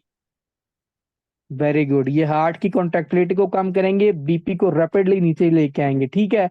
इसके अंदर हम ये भी दे सकते हैं, वेरी गुड तो कीर। इसलिए क्या करेंगे, प्रोपेनोलोल देंगे इसके अंदर, ठीक है। अगर आपसे पूछा जाए ड्रग ऑफ चॉइस क्या है, तो आपने बताना है प्रोपेनोलोल है इसके अंदर। वेरी इंपॉर्टेंट एमसीक्यूज है ये आपके एग्जाम का, मैंने 2 से 3 दफा खुद इसके मेडिकल वाले क्वेश्चन के अंदर भी ये देखा हुआ है, ठीक है। इसके अंदर क्या देना हमने, आप ये आपने ड्रग बताना है, प्रोपेनोलोल दे रहे होते हैं, बाकी सारे वही ड्रग देंगे, प्रोपाइल थायरोसिल भी दे सकते हैं इसके अंदर, ठीक है। और क्या करते होते हैं इसके अंदर साथ, हम और क्या दे सकते हैं, हाँ जी हाँ जी, और क्या दे सकते हैं, जल्दी जल्दी बताएं, कार्बिमाजोल दे सकते हैं। अच्छा, मुझे ये बताएं प्रोपाइल थायरोसिल कब देंगे और कार्बिमाजोल कब देंगे, क्या ऐसी डिफरेंशियल इसकी कंडीशन थी? हाँ जी, कार्बिमाजोल, जी जी पेरिफेरल वो तो रोक ही रहा है ना, वो आप फिर फिजियोलॉजी की तरफ चले गए हो। ये उसको ब्लॉक कर रहा होता है आपके एंजाइम को, थायराइड पर ऑक्सीडेज एंजाइम को, जो आगे T4 को T3 के अंदर चेंज नहीं होने देता, इसलिए हम इसको प्रोपेनोलोल भी दे रहे होते हैं। एक फंक्शन प्रोपेनोलोल का ये भी होता है, ये पता है ना बच्चों आपको सारा पहले ही, फार्मा में ये चीजें पड़ी हुई हैं। मजे की बात, तब भी यही लेक्चर बेसिक्स में मैंने ही दिया था। लड़कियों को पता है ना। जी, अगर तो क्वेश्चन आए कि पेशेंट फीमेल क्या है, प्रेग्नेंट है, तो आपने बताना है कि फर्स्ट ट्राइमेस्टर में हमने क्या देना होता है, आपका प्रोपाइल थायरोसिल देना होता है, ठीक है, पहले ट्राइमेस्टर में। लेकिन सेकंड ट्राइमेस्टर के अंदर हमने क्या देना होता है भाई, कार्बिमाजोल देना होता है। अब इसकी रीजन आती क्यों, क्योंकि भाई आपके जो होती है ना, जो ये आपकी प्रोपाइल थायरोसिल होती है, ये फर्स्ट ट्राइमेस्टर में हम इसीलिए यूज करते हैं क्योंकि ये आपके जो नॉर्मली ऑर्गन्स की डेवलपमेंट है ना, उस पर कोई एक्ट नहीं करती, ठीक है। लेकिन हमने सेकंड ट्राइमेस्टर के अंदर कार्बिमाजोल यूज करनी होती है, एक तो ये टेट्रोजेनिक होती है, इसीलिए हम इसको पहले के अंदर यूज नहीं कर सकते। दूसरी रीजन ये होती है कि ये आपकी ऑर्गन्स की डेवलपमेंट को कम कर सकती है, ठीक है। इसीलिए हमने ये फर्स्ट ट्राइमेस्टर के अंदर यूज नहीं करनी होती। कौन सी आपकी, कार्बिमाजोल, या दूसरी कौन सी इसके अंदर, मिथामिजोल। इसीलिए क्या करना है, पहले ट्राइमेस्टर के अंदर आपकी प्रोपाइल थायरोसिल यूज होगी, ठीक है। बाकी सारा वही ट्रीटमेंट है जो आपने बेसिक्स के अंदर पढ़ा था, कई दफा पढ़ा ये वाली सारी बातें, कुछ इसमें नया नहीं, सारी बातें वही है, ठीक है। अच्छा, अब ना इसको, इसमें एक आपकी बुक में ना एक टेबल बना हुआ है जो लिखा हुआ है कि प्राइमरी हाइपरथायराइडिज्म क्या होता है, आपका ये क्या होता है, सेकेंडरी क्या होता है, और आपका ये, मैं आपको एक दफा ये ना बुक से बेशक पढ़ा देता हूँ, 1 मिनट, पेज नंबर बताना। ये यहाँ पे टेबल अच्छा बना हुआ है, ये देखें बच्चों, ये देखें, ये वाले टेबल पर सारे गौर करें। प्राइमरी हाइपरथायराइडिज्म के अंदर क्या हो रहा है, देखें, जब भी बात आती है ना प्राइमरी, प्राइमरी वाली, इसने यहाँ पे प्राइमरी मेंशन किया हुआ है, इसका मतलब ये है कि अब आपके ग्लैंड पे इशू है। कौन से ग्लैंड पे इशू है, आपके थायराइड ग्लैंड पे इशू है, ना कि आपके ब्रेन पे इशू है। तो इसके अंदर क्या हो रहा है, अब आपके ग्लैंड पे इशू है स्पेसिफिकली, तो इसके अंदर TSH का लेवल क्या करेगा बच्चों, डिक्रीज करेगा, T4 का लेवल इंक्रीज करेगा, T3 का लेवल क्या करेगा इसके अंदर, इंक्रीज कर रहा होगा, ठीक है। प्राइमरी इसके अंदर हाइपरथायराइडिज्म वाले पेशेंट के अंदर। सेकेंडरी के अंदर क्या होता है भाई, आपका इशू अब किधर होता है, एंटीरियर पिट्यूटरी पे इशू हो रहा होता है, उधर से ये आपका आ रहा होता है ना, ये थायरोट्रोपिक रिलीजिंग हार्मोन रिलीज होता है, फिर TSH को मैसेज देता है, सारी कहानी वहीं से आती है। इसके अंदर पता क्या हो रहा होगा आपका, सेकेंडरी हाइपरथायराइडिज्म के अंदर TSH का लेवल भी इंक्रीज होगा, T4 का लेवल भी इंक्रीज होगा, T3 का। अब जब पीछे एंटीरियर पिट्यूटरी से ही आपका क्या है, TSH ज्यादा से ज्यादा आ रहा है रिलीज होके, ठीक है, TRH ज्यादा से ज्यादा आ रहा है, तो आगे T3 T4 भी तो उतने ज्यादा ही बनेंगे ना, उतने ज्यादा नहीं बनेंगे। ये वाले पॉइंट समझ में आया ना, बताता हूँ कौन सी कंडीशन में क्या होता है, बस ये सिंपल सी बात है, ये क्वेश्चन आ जाता होता है, ये भी याद रखना, MCQ इससे भी आ जाता है इन तीनों पॉइंट से ही, ठीक है, कंफ्यूज करने के लिए। अब देखें, प्राइमरी हाइपरथायराइडिज्म किस किस कंडीशन में हो सकता है? ग्रेव डिजीज के अंदर नहीं हो सकता, मैंने आपको बताया। थायराइड स्टिमुलेटिंग हार्मोन रिसेप्टर को इटसेल्फ जाके स्टिमुलेट करने लग जाती है आईजीजी एंटीबॉडीज। जब वो खुद एंटीबॉडी स्टिमुलेट करेंगी तो क्या करेंगी, जो बॉडी का टीएसएच है उसको डिक्रीज कर देंगी, T3 T4 को इंक्रीज कर देंगी, अपना T4 इंक्रीज कर देंगी। ठीक है, तो आपने यही पॉइंट याद रखना है। मल्टीनोड्यूलर गॉइटर में भी ये हो रहा होता है, टॉक्सिक एडिनोमा में भी ये हो सकता है। एमियोड्रोन आपने जो ड्रग पढ़ी थी, जो हाइपोथायराइडिज्म भी करवा सकती है, हाइपरथायराइडिज्म भी करवा सकती है। बेसिक्स वाले बच्चों याद है? वो वाली बात याद है ना? वही वाली बात यहाँ पे लिखी हुई है। यहाँ कोई ना कोई वायरल डिजीज की वजह से थायराइडाइटिस हो रहा है, वो भी आपका क्या करवा सकता है, प्राइमरी हाइपरथायराइडिज्म भी करवा सकता है जी। क्लास 3 होती है आपकी, पोटेशियम चैनल ब्लॉकर होती है। Very good Ajbat, very good Tuqeer. Secondary hyperthyroidism में क्या होता है, आपका टीएसएच भी ज्यादा होता है, आपका T4 भी ज्यादा होता है, T3। मैंने आपको क्या बताया कि अब आपके एंटीरियर पिट्यूटरी से ज्यादा आ रहा है, आपकी ब्रेन से प्रोडक्शन ज्यादा आ रही। अब वैसी कौन सी कंडीशन हो सकती है? आपका भाई ब्रेन पे अगर कोई ना कोई आपका ट्यूमर है वो करवा सकता है। ठीक है, उसने यहाँ पे यही लिखा हुआ है। Rare cause TSH producing pituitary adenoma, TSH often inappropriately normal not suppressed होता है इसके अंदर। ठीक है, बस आपने बताना है कि जो ये टीएसएच इंक्रीज करे, T4 T3 इंक्रीज कर रहा है ना, ये आपके किसी ना किसी पिट्यूटरी ट्यूमर की वजह से कर रहा है। ठीक है, बाकी सारी बातें वही हैं। अब हम पढ़ते हैं इसके अंदर कौन सी बच्चों, हाइपोथायराइड। आपको हाइपरथायराइडिज्म सारी समझ में आ गई है ना? हाँ जी, हाइपरथायराइडिज्म सारी समझ में आ गई है। ओके जी, अगर ये बातें सारी समझ में आ गई है। अच्छा, अब हम आगे डिस्कस करते हैं हाइपोथायराइडिज्म। फॉर एग्जांपल अगर किसी पेशेंट के अंदर हाइपोथायराइडिज्म हो गया तो क्या होगा? अब हाइपोथायराइडिज्म के जो हाइपरथायराइडिज्म के क्लिनिकल फीचर थे उसको उल्टा कर दो, वही हाइपोथायराइडिज्म के होंगे। मुझे ये बताएं, क्या इस पेशेंट के अंदर वेट गेन हो सकता है? खुद ही बताते जाएं, क्यों? इसका बेसल मेटाबॉलिक रेट कम है, पहली इंपॉर्टेंट बात तो ये याद रखें ना, इसका वही कम है तो वेट गेन होगा। इसकी जीआईटी की मोटिलिटी कम होगी, उसकी वजह से कॉन्स्टिपेशन हो सकती है।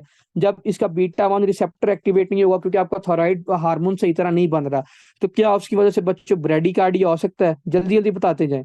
हाँ जी, क्या इसकी वजह से हीट इसके अंदर वो हो सकती है, आपको क्या कहती है, सर्दी ज्यादा लग सकती है, जिसको हम क्या बोलते हैं, कोल्ड इंटॉलरेंस बोलते हैं। तो क्या इस पेशेंट के अंदर कोल्ड इंटॉलरेंस हो सकती है? इसके अंदर कोल्ड इंटॉलरेंस भी ज्यादा से ज्यादा होगी। क्यों? क्योंकि अब आपका सिंपैथेटिक सिस्टम एक्टिवेट नहीं है, बेसल मेटाबॉलिक रेट भी कम है, तो कोल्ड इंटॉलरेंस ही होगी इस पेशेंट के अंदर। तो कोल्ड इंटॉलरेंस इस पेशेंट के अंदर देखेंगे। और इस पेशेंट के अंदर क्या हो सकता है, वेरी इंपॉर्टेंट पॉइंट याद रखना है, ओलिगोमिनोरिया। अब क्वेश्चन आता है ओलिगोमिनोरिया क्यों होगा, ये बात आप मुझे बताएंगे, मैं आपको नहीं बताऊंगा। हाँ जी, बताएं बताएं, ओलिगोमिनोरिया क्यों होगा इस पेशेंट के अंदर, कौन बताएगा? कौन बताएगा, कौन बताएगा?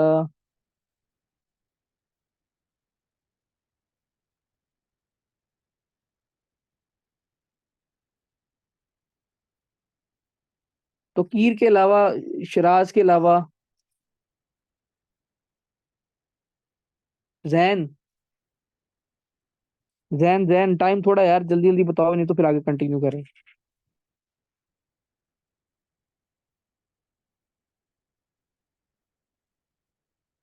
Beta HCG। अच्छा, और?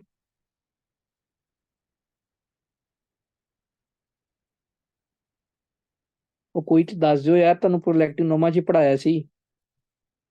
हफ्सा बच्चे आप बता दें, इनको नहीं पता। वेरी गुड हफ्सा, इनको जरा माइक खोल के जरा इनको सारी बताया ना डिटेल, कैसे करेगा?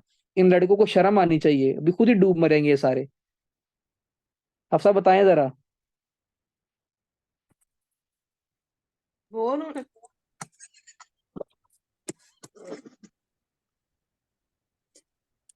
तो की ठहर दे जरा, मैं तुम दसना 1 मिनट। बताएं बच्चे, हफ्सा बताएं इनको जरा। क्वेश्चन, अस्सलाम वालेकुम। जो आपने क्वेश्चन नहीं बताया था प्रोलैक्टिन और जी जी बच्चे। चार, तो वो जो प्रोडक्शन CO T40 और वो लैक्टोट्रोप्स आ गया कि प्रोलैक्टिन को वो करवा रहे थे इंटीरियर पिट्यूटरी से, उसी से कोरिलेट करते जी, उसी से कोरिलेट हैं। ऐसे करता ही है। है। जी जी बिल्कुल ठीक बता रही, बताएं कंप्लीट बताएं।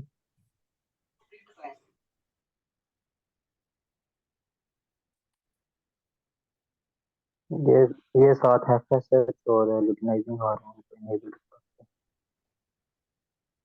ये कौन बोला है?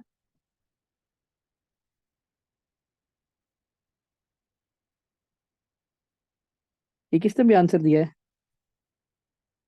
यार मैं बता देता हूँ।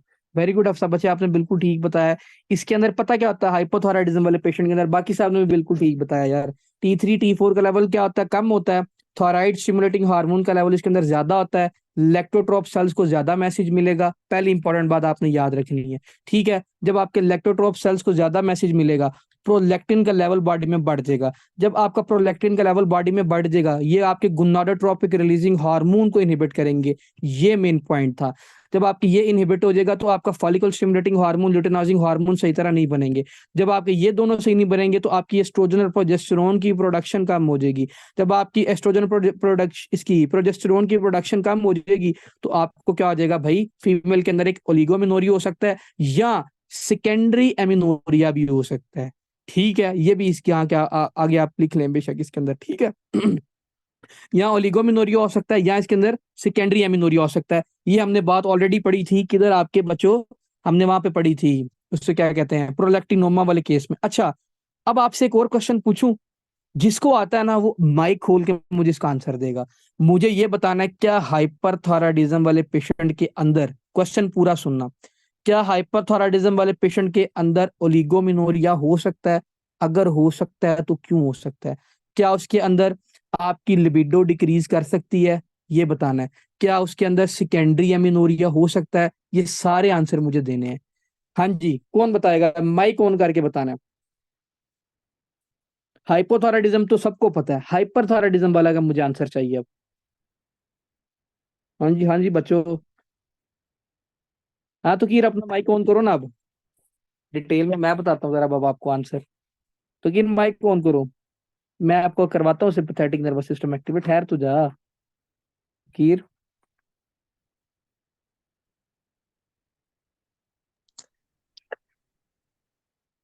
हाँ जी तो कीर। ये इसमें सीन ये होता है कि आपका जो एक तरह से जो टीएसएच जो है ना, वो ज़्यादा से ज़्यादा रिलीज़ हो रहा होता है, ठीक है? कैसे? और जब भी कोई हमने तो चीज़ कहा मतलब कि एक भाई बॉडी में हाइपरथायराइडिज्म वाले पेशेंट के अंदर टीएसएच कम होता है। जी, फाइंडिंग तो यही पड़ी थी ना लैब्स पे, टीएसएच कम, T3 हुँ, ज्यादा, T4 ज्यादा, याद आया? हाँ जी, हाँ जी। हाँ तो जी, हाँ फिर जी, कम आपने होता क्या, है। तो फिर कैसे हो सकता है? तो ये मतलब कि ये हाइपरथायराइडिज़्म में आपका सिम्पैथेटिक नर्वस सिस्टम एक्टिवेट होता है ना, तो ये वाज़ोकंस्ट्रिक्शन सिंपैथेटिक का करवाता है। क्या रोल है इसका वाज़ोकंस्ट्रिक्शन की वजह प्रोलैक्टिन से के साथ? आपकी लिबिडो डिक्रीज़ होती नहीं, मैंने आपको कहा है कि इसके अंदर प्रोलैक्टिन कैसे डिक्रीज करेगा। लिबिडो तो कर सकती है उसकी वजह से भी, सिंपैथेटिक की वजह से भी। है। जी, जी। इसके अंदर एमिनोरिया कैसे होगा फीमेल के अंदर? अच्छा चलो, आपने कहा जी सिंपैथेटिक की वजह से लिबिडो डिक्रीज, एमिनोरिया कैसे होगा फीमेल में? ओलिगोमिनोरिया। शाबाश, जाता है मुझे पता है, बता अब। थोड़ा सा दिमाग पे जोर डाल, थोड़ा सा, थोड़ा सा। ये सेकेंडरी देख में होगा, बात, सेकेंडरी हाइपरथायरायडिज्म में वेरी होगा, गुड, सेकेंडरी में, शाबाश, क्योंकि शाबाश। वहाँ पर टीएसएच सेकेंडरी ज़्यादा होता है। हाइपरथायराइडिज्म के अंदर होगा, वेरी गुड, शाबाश, शीता लगा बगैर पूछल तो। टीएसएच का लेवल इंक्रीज करेगा बच्चों सेकेंडरी के अंदर, अभी आपको बताया एडिनोमा का केस है।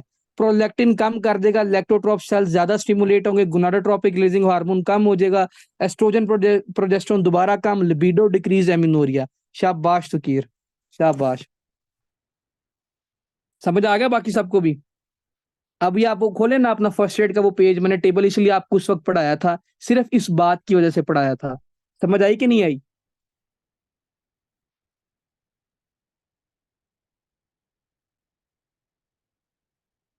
वो नहीं आई तो दास दियो। स्टेप 2 वाला जो सेकेंडरी हाइपर थायराइडिज्म वाला जो वो केस था, वो खोले बच्चे सारे, अब आप सबको आ जाएगा।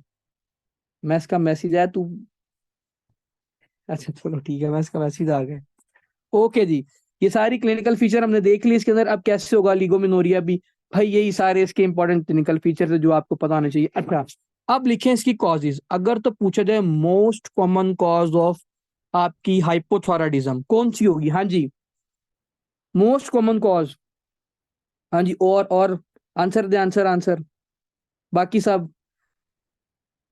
क्या नाम है इसका, जैन, जुनेद, अजवद, हमजा, तहसीन, वेरी वेरी, ये ठीक है, आशिमोटो, आशिमोटो रिट्रोजेनिक, और अच्छा बात सुने, जब भी बच्चों, अभी मैंने खुद ही आपसे क्वेश्चन पूछा था अभी, जब भी क्वेश्चन आए ना मोस्ट कॉमन कॉज क्या है, तो आपने बताना है आयोडीन डेफिशिएंसी, ठीक है। अगर क्वेश्चन आए most common autoimmune disease, question सारा चेंज होने लगा है अब, ठीक है। Most common autoimmune disease of hypothyroidism, फिर उसका आंसर आएगा हशीमोटो थायराइडाइटिस, ठीक है। समझ आ गई? ये वाली क्वेश्चन समझ में आ गई कैसे आएगा। बाकी कॉजेज भी हैं, फॉर एग्जांपल अगर किसी की क्या हुई, ये थायराइडेक्टमी हुई, थायराइड ग्लैंड पहले का उसका वो रिजेक्ट हुआ है, तो उसके अंदर भी भाई आपकी हाइपोथायराइडिज्म हो सकती है, ठीक है। ये आपने याद रखना है। अगर वो पूछे थे मोस्ट कॉमन कॉज, तो आपने बताना आयोडीन डेफिशिएंसी। अगर एग्जामिनर पूछे मोस्ट कॉमन ऑटोइम्यून डिजीज कौन सी हो सकती है जो आपकी हाइपोथायराइडिज्म करवा सकती है, फिर आपने बताना है हशीमोटो थायराइडाइटिस, ठीक है। समझ आई ना? ओके जी। अब आ जाओ हशीमोटो थायराइडाइटिस की तरफ। हशीमोटो थायराइडाइटिस वाले पेशेंट के अंदर क्या हो रहा होता है, देखिए जी बात सुनो।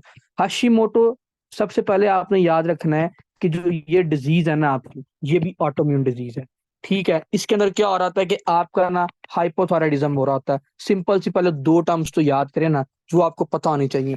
इसके अंदर होता क्या है, आपके एक जीन की म्यूटेशन हो जाती है। किसी को पता है किस जीन की म्यूटेशन होती है इसके अंदर? हाँ जी, HLA-DR4 की म्यूटेशन हो रही होती है इस जीन के अंदर, सॉरी HLA-DR5 की। HLA-DR5 की इसके अंदर क्या होती है बच्चों, म्यूटेशन हो रही होती है, ठीक है। अगर किसी पेशेंट के अंदर हशीमोटो थायराइडाइटिस हो गया, वेरी इंपॉर्टेंट बात बताने लगा हूं, गौर कीजिएगा सारे।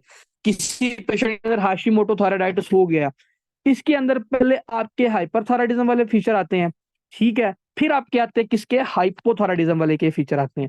अब आपने मुझे ये बताना है कि इसके अंदर पहले हाइपरथायराइडिज्म वाले फीचर क्यों आ रहे हैं, बाद में क्यों हाइपोथायराइडिज्म वाले आ रहे हैं। हाँ जी, वेरी गुड वेरी गुड। किस किसने बताया? अजवत, तोकीर, जैन, शिराज, वेरी गुड बच्चे, शाबाश। इसके अंदर पता है क्या होता है, जो आपके थॉराइड, फॉर एग्जांपल ये ऐसे करके मैंने एक थॉराइड ग्लैंड बना दिया ना, ये देखिए बच्चों, ये आपके पड़े हुए हैं फॉलिकल्स, जिसके अंदर आपका T3 और T4 पड़ा हुआ है, T3 और T4 पड़ा हुआ है, T3 T4 पड़ा हुआ है। जब आपके यहाँ पे आके ऑटो एंटीबॉडीज अटैक करेंगी, ठीक है, अब उन एंटीबॉडीज का नाम क्या है, एंटी थायरोग्लोबुलिन हो सकती है, एंटी थायराइड पर ऑक्सीडेज आपकी एंटीबॉडीज होती हैं। जब वो इसके ऊपर आके अटैक करेंगे, जो आपके फॉलिकल्स में पहले T3 T4 पड़ा हुआ ना बच्चे, वो ब्लड में आके रिलीज हो जाएगा। जब वो ब्लड में आके रिलीज हो जाएगा, तो मुझे ये बताएं उसके अंदर हाइपरथायराइडिज्म वाले फीचर आएंगे कि नहीं आएंगे, जल्दी जल्दी शाबाश, सारे बताएं। हाँ जी, क्या उसके अंदर आएंगे हाइपरथायराइडिज्म वाले फीचर, कौन कौन से आएंगे, कौन कौन से फीचर? अब इसका क्वेश्चन देखना कैसे आता है, अब मैं इसका क्वेश्चन बनाने लगा हूं। एग्जामिनर ने कहना है कि उसको शुरू में क्या था, पहले कुछ दिन उसने बताना है कि इस पेशेंट के अंदर वेट लॉस हो रहा था, ठीक है। साथ वो लिखेगा कौन सा, इसके डायरिया हो रहा था, ठीक है। साथ वो लिखेगा इसके अंदर टैकीकार्डिया था, पहले जब हमारे पास पहले दिन पेशेंट आया। बट कुछ दिन बाद with the passage of time उसी पेशेंट को कॉन्स्टिपेशन हो गई है, ठीक है। साथ वो लिखेगा इस पेशेंट के अंदर और क्या हो गया, साथ एग्जामिनर मेंशन करेगा उसको ब्रेडिकार्डिया और है, साथ वो मेंशन करेगा इसके अंदर बच्चों वेट गेन हो रहा है। आपने उसने कहना है कि एंटीबॉडीज चेक की हैं, आपकी एंटी थॉराइड पर ऑक्सीडेज आपकी एंटीबॉडीज पॉजिटिव आ रही हैं, ठीक है, ये मेंशन करेगा। या एंटी थायरोग्लोबिन एंटीबॉडीज उसकी पॉजिटिव आ रही हैं। What is most likely diagnosis, question ऐसे आता होता है, सिंपल नहीं पूछता होता है कि मोस्ट कॉमन ऑटोइम्यून डिजीज कौन सी है, तो आपने बताना हशीमोटो थायराइडाइटिस। क्वेश्चन समझ में आया कि नहीं, है उतो ना गया?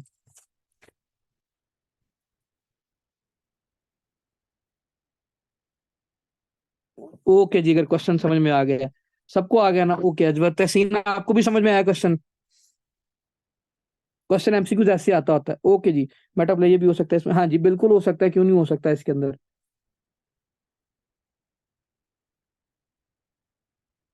हर्थल सेल्स देखते हैं ना जब इसका मेटाप्लेजिया होता है, ठीक है।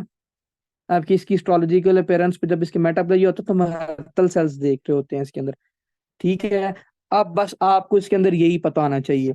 अच्छा, अब इसके आता है कि हम इसकी हिस्टोलॉजिकल अपीयरेंस पे क्या देख सकते हैं, तो आपने बताना है कि इसकी हिस्टोलॉजिकल अपीयरेंस पे हम मेटाप्लेजिया बोल दें, या आपने बताना है इसके अंदर हम हर्थल सेल्स देख सकते हैं, ठीक है। बस आपको इतना सर भूख अखीर की लगी है, कितनी देर तक एंड होनी है क्लास? तसीन बस यार 10 मिनट और दे दो, 5 से 10 मिनट, बस मुझे ये हाइपोथायराइडिज्म वाला कंप्लीट कर लेने दो।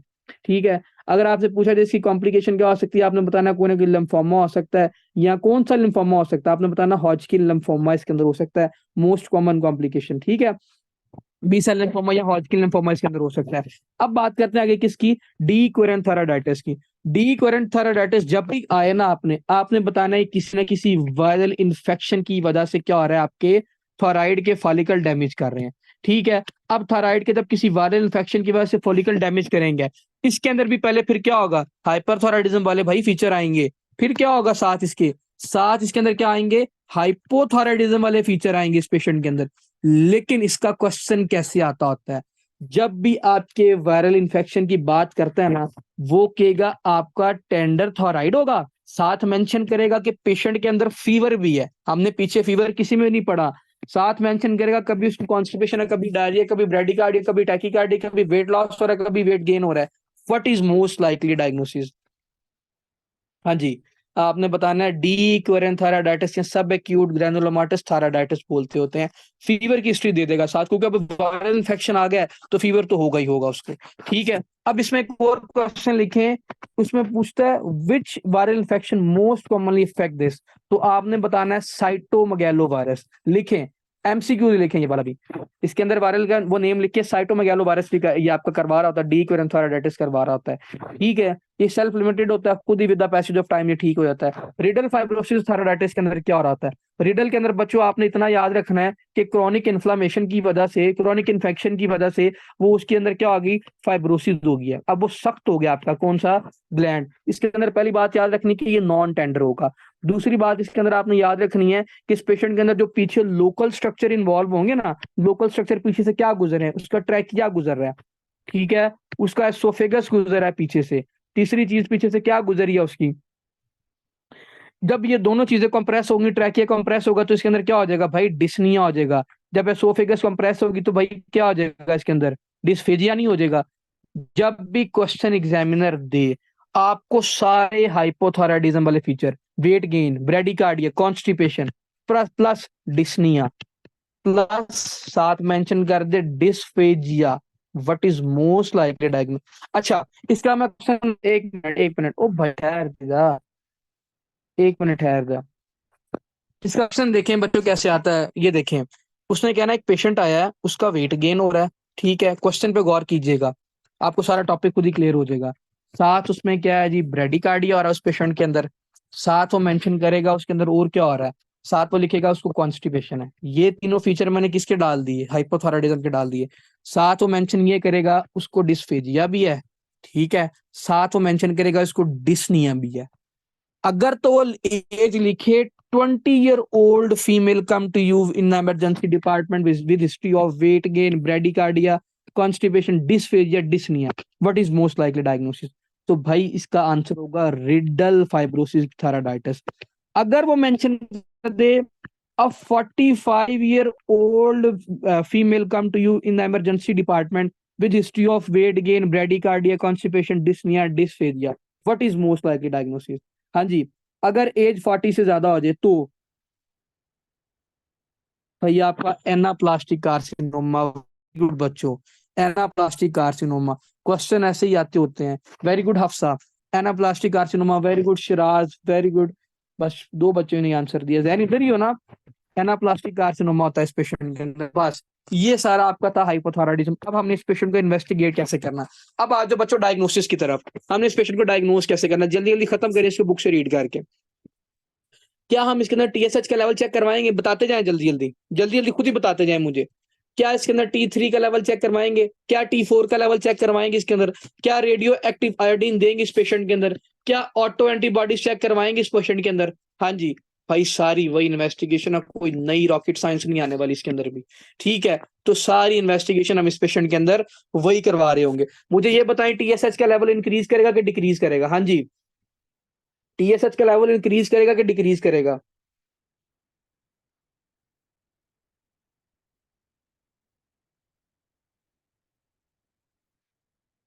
ओके जी वेरी गुड। T3 और T4 का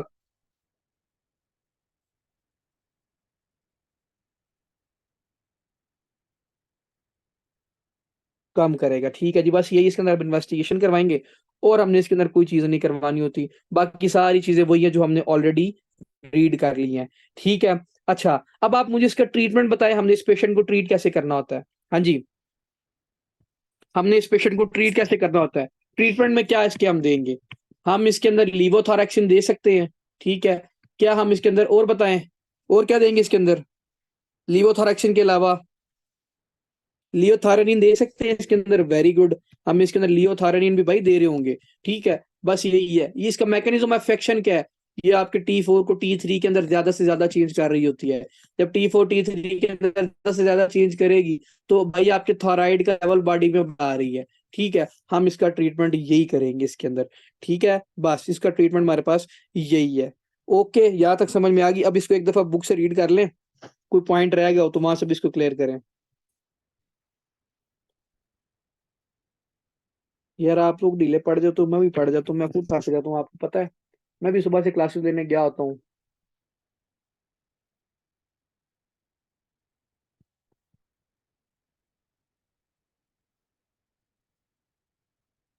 बस हो गया यार, ये बस इसको एक दफा बुक से रीड आउट कराना है, ये बेशक आप देख लीजिए। अच्छा, उसे यहाँ पे क्या लिखा हुआ, hyperthyroidism state of the synthetic T3 और T4 का लेवल ज्यादा। फिर उसने क्या लिखा है, most common cause by the grave disease but can also be result from the other causes. Toxic adenoma भी करवा सकती है, आपको पता है, जब मल्टीपल आपके नोड्यूल्स बन गए, गॉइटर बन गए। यूथोराइड 6 का भी बता दे, मैं बताता हूँ। इसके अंदर जब आपके मल्टीपल आपके वो बन जाते हैं, क्या नोड्यूल्स बन जाते हैं, इसकी वजह से क्या हो सकता है आपके भाई, हाइपरथायरॉयडिज्म ही होगा, ज्यादा से ज्यादा T3 T4 रिलीज नहीं करेंगे, या कोई ना कोई थायराइडाइटिस। वही बात आ जाती है कि कोई ना कोई वायरल इन्फेक्शन की वजह से आपका जो फॉलिकल्स होंगे वो डैमेज करेंगे, जब फॉलिकल डैमेज करेंगे, जो भी हमने हाइपोथायराइडिज्म में बात पढ़ी है ना, वही इन्फेक्शन, फॉर एग्जांपल वही इन्फेक्शन हमारे पास साइटोमेगालोवायरस है, वही आपके फॉलिकल डैमेज कर रहा है, तो वो आपके फॉलिकल डैमेज करेगा, आपका T3 T4 रिलीज नहीं करवाएगा, उसकी वजह से आपका हाइपोथायराइडिज्म हो सकता है। वही बात, या आपके क्या होता है, फीटल थायराटॉक्सिकोसिस भी हो सकता है कि एक फॉर एग्जांपल एक वो था, बच्चा था, उसको क्या है, उसको ग्रेव डिजीज है, वो IgG एंटीबॉडीज के साथ पॉजिटिव हुआ है, उसकी मदर को थी, मदर के साथ आगे किधर चलेगी बच्चों, उसके बच्चे के अंदर चलेगी। ठीक है, इन्फेंट के अंदर चलेगी, वो भी आपकी करवा सकती है। वही बातें यहाँ पे लिखी हुई हैं। ये टेबल हमने ऑलरेडी डिस्कस कर लिया। हिस्ट्री में क्या हो सकता है इसके अंदर, weight loss, heat intolerance, anxiety, palpitation, bowel frequency, सारी बातें वही है, कोई इसमें नहीं रॉकेट साइंस नहीं है। एग्जाम इसमें ट्रेमर्स होंगे, lid lag, hyper reactive reflexes इसके अंदर ज्यादा हो जाते हैं। आपने ये बताना है क्यों, क्योंकि आपका इसके अंदर बेसल मेटाबॉलिक रेट ज्यादा होता है, दूसरा आपका सिंपैथेटिक सिस्टम एक्टिवेट हो रहा था, इसलिए आपके जितने भी रिफ्लेक्सेस है ना बॉडी में, बच्चे वो इंक्रीज कर रहे होते हैं। ठीक है। कार्डिक फाइंडिंग्स पे क्या आएगा, हार्ट रेट इंक्रीज कर देगा, कॉन्ट्रेक्टिलिटी इंक्रीज कर देगी। टेस्ट में क्या करना है, TSH का लेवल चेक करेंगे, T4 का लेवल चेक करेंगे, T3 का लेवल चेक करेंगे, रेडियो एक्टिव आयोडीन स्कैन करेंगे। यही बातें सारी हमने पढ़ी। ट्रीटमेंट में क्या करना है, प्रोपेनोलोल देंगे, मेटोप्रोल रेटिनोलोल देंगे, किसके लिए, हमने मैनेज करने के लिए। आपने बताना है कि जब इसको थायराइड स्टॉर्म हो रहा है। एंटी थायराइड मेडिकेशन में थामिजोल, प्रोपाइल थायरोसिल, ये हमने पढ़ ली ऑलरेडी। कोर्टिकोस्टेरॉइड भी हमने पढ़ ली। यहाँ पे डेफिनेटिव ट्रीटमेंट में हम क्या देंगे इसके अंदर, हम इसके अंदर सर्जरी करके उसको रिमूव भी कर देंगे। ठीक है। अगर उसका वो देखो थायराइडेक्टमी उसने यहाँ पे लिखा हुआ है, आपने बताना है कि फॉर एग्जांपल अगर उसको साथ ऑफ्थेल्मोपैथी हो रही है, तो आपने इसके अंदर बताना है कि ऑफ्थेल्मोपैथी वाले केस के अंदर हम इसको कोर्टिकोस्टेरॉइड देंगे। ठीक है। उसमें बताया कि अगर फॉर एग्जांपल हाइपोथायराइडिज्म का अगर आपने सर्जरी करवाई है किसी पेशेंट के अंदर, ठीक है, तो फिर हमने उसके अंदर कौन सी ड्रग देनी है, आपकी जो हाइपोथायराइडिज्म में दे रहे होते हैं ना, लियोथायरोनिन होती है और लिवोथायरोक्सिन होती है, हमने ये देनी होती। क्यों, क्योंकि सर्जरी की वजह से हमने ग्लैंड रिमूव कर दिया होता है उसका, तो उसका थायराइड का लेवल डिक्रीज कर सकता है, इसीलिए बाहर से ऐसे ड्रग देंगे जो थायराइड का लेवल इंक्रीज कर रहे होंगे, इसीलिए लिवोथायरोक्सिन और लियोथायरोनिन दे सकते हैं इस पेशेंट के अंदर। कॉम्प्लिकेशन वही मैंने आपको बात बताई, थायराइड स्टॉर्म हो सकता है, बीटा ब्लॉकर, प्रोपेनोलोल दे सकते हैं इसके अंदर, हाई डोज दे सकते हैं इसके अंदर, पोटेशियम आयोडाइड, भाई सारी वही बातें जो हमने ऑलरेडी डिस्कस की हुई है। ठीक है। हाइपोथायराइडिज्म में क्या होता है कि आपका T3 T4 का लेवल कम होता है, TSH का लेवल इंक्रीज कर देता है इस पेशेंट के अंदर। हाशिमोटो थायराइडाइटिस कैसे करवाती है वो भी मैंने बता दिया। डीक्वेरेंट थायराइडाइटिस कैसे करवा रहा है वो भी बता दिया। सेकेंडरी हाइपोथायराइडिज्म भी हो सकता है किसी ना किसी पिट्यूटरी ट्यूमर की वजह से। मैंने आपको कहा था कि जरूरी नहीं है कि ट्यूमर आपकी हमेशा प्रोडक्शन ज्यादा ही करे, ये कम भी कर रही होती है। आप किसी को, ये वाला पॉइंट सारे बच्चे सुनिएगा अब दोबारा, अगर किसी के अंदर सेकेंडरी हाइपोथायराइडिज्म हो गया, आपने याद रखना है इसका TSH भी कम होगा, इसका T3 भी कम होगा, इसका T4 भी कम होगा। उसकी रीजन क्या है, ट्यूमर की वजह से TSH की प्रोडक्शन कम हो जाएगी। जब आपका ट्यूमर की वजह से TSH की प्रोडक्शन कम हो जाएगी तो T3 कम नहीं होगा, T4 कम नहीं होगा, तो सेकेंडरी हाइपोथायराइडिज्म वाले पेशेंट के अंदर तीनों चीजें कम होती हैं। ठीक है, ये याद रखना आपने। कोंजेनाइटल हाइपोथायराइडिज्म को हम क्या, अच्छा, कोंजेनाइटल हाइपोथायराइडिज्म डिजीज का नाम क्या होता है बच्चों, बच्चे जिस पेशेंट को कोंजेनाइटली हाइपोथायराइडिज्म हो उसको हम क्या देते हैं डिजीज का नाम, बेसिक्स में पढ़ा था, वेरी गुड। तो सिंक्रेटनिज्म बोलते होते हैं उसको हम, ठीक है। इसको हम क्रेटिनिज्म, उसने यहाँ पे वही बात लिखी हुई है कि एक पेशेंट होगा, उसके अंदर क्या होगा, जॉन्डिस होगा, हाइपोथायराइडिज्म होगा, अम्बिलाइकल हर्निया होगा, उसकी ब्रेन की सही तरह डेवलपमेंट नहीं होगी, हाइपोटोनिया होगा, सारी बातें उसने वही लिखी हुई है इसके अंदर। Rarely elevated the T3 T4, not normal the elevating the TSH levels. अब पेशेंट कैसे आएगा, वही cold intolerance, constipation, weight gain, depression, hair loss, pension in irregularity, harshness of voice, dry cold, puffy skin, bread, सारे hypothyroidism वाले feature आएंगे इस patient के अंदर। ठीक है, डायग्नोज कैसे करना, TSH का लेवल चेक करें, T4 का लेवल चेक करें, T3 का लेवल चेक करें, LDL का लेवल चेक करें, इसके ट्राइग्लाइसराइड का लेवल चेक करें। आपको पता है इसके अंदर क्या होता है आपका, उसके अंदर हाइपोकोलेस्टेरोलेमिया हो रहा था, इसके अंदर हाइपर कोलेस्टेरोलेमिया हो रहा था। मतलब कि जो आपका कोलेस्ट्रोल का लेवल है ना वो ज्यादा होता है आपके हाइपोथायराइडिज्म वाले पेशेंट के अंदर। अब क्वेश्चन आता है क्यों ज्यादा होता है, तो बच्चों आपने बताना है इसके अंदर आपका बेजल मेटाबॉलिक रेट कम हुआ होता है। जब आपका बेजल मेटाबॉलिक रेट कम होता है, वेट गेन होता है, आपकी फैट की डिपोजिशन ज्यादा से ज्यादा होती है बॉडी में, कोलेस्ट्रॉल का लेवल बढ़ जाता है। इसीलिए सारी चीजें चेक करवानी होती है इसके अंदर, ठीक है। इसकी कॉम्प्लिकेशन क्या हो सकती है, मतलब अनकॉम्प्लिकेटेड हाशिमोटो थायराइडाइटिस हो सकता है इसके अंदर, वो कैसे ट्रीट करना, वो भी इसका ट्रीटमेंट हमने डिटेल में किया हुआ है, यहाँ पे कम लिखा हुआ है। माइक्सेडीमा कोमा वाली कंडीशन में मैंने आपको बता दी, थायराइड लिम्फोमा और बी सेल लिम्फोमा इसकी क्या होती है बच्चों, कॉम्प्लिकेशन होती है। हमने ये सारे पॉइंट डिस्कस किए थे। सारे बच्चे हैं यहाँ पे? हाँ जी, बात हैं बच्चे यहाँ पे सारे? जो जो प्रेजेंट है वो तो इधर नीचे मुझे कमेंट में बताया जरा, मैंने एक चीज पूछनी है। लड़कियां चली गई हैं क्या?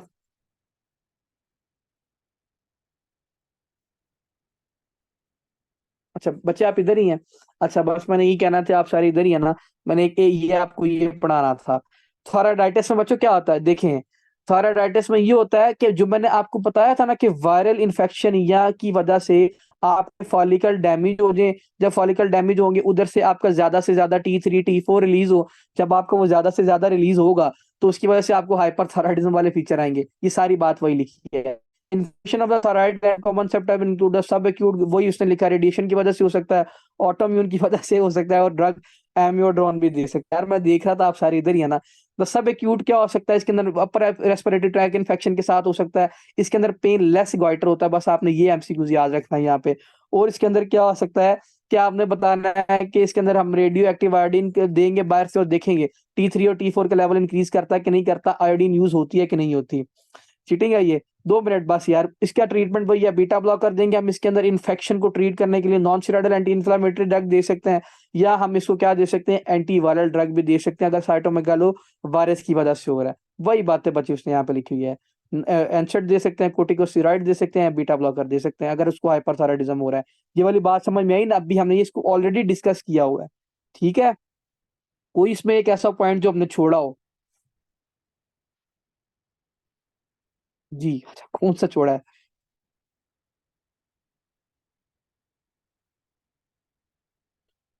ओह, समझ आई कि नहीं आई, के ऊपर से ही गुजरी, जो जैसे एमसीक्यूज आते हैं वो पता चल गया ना।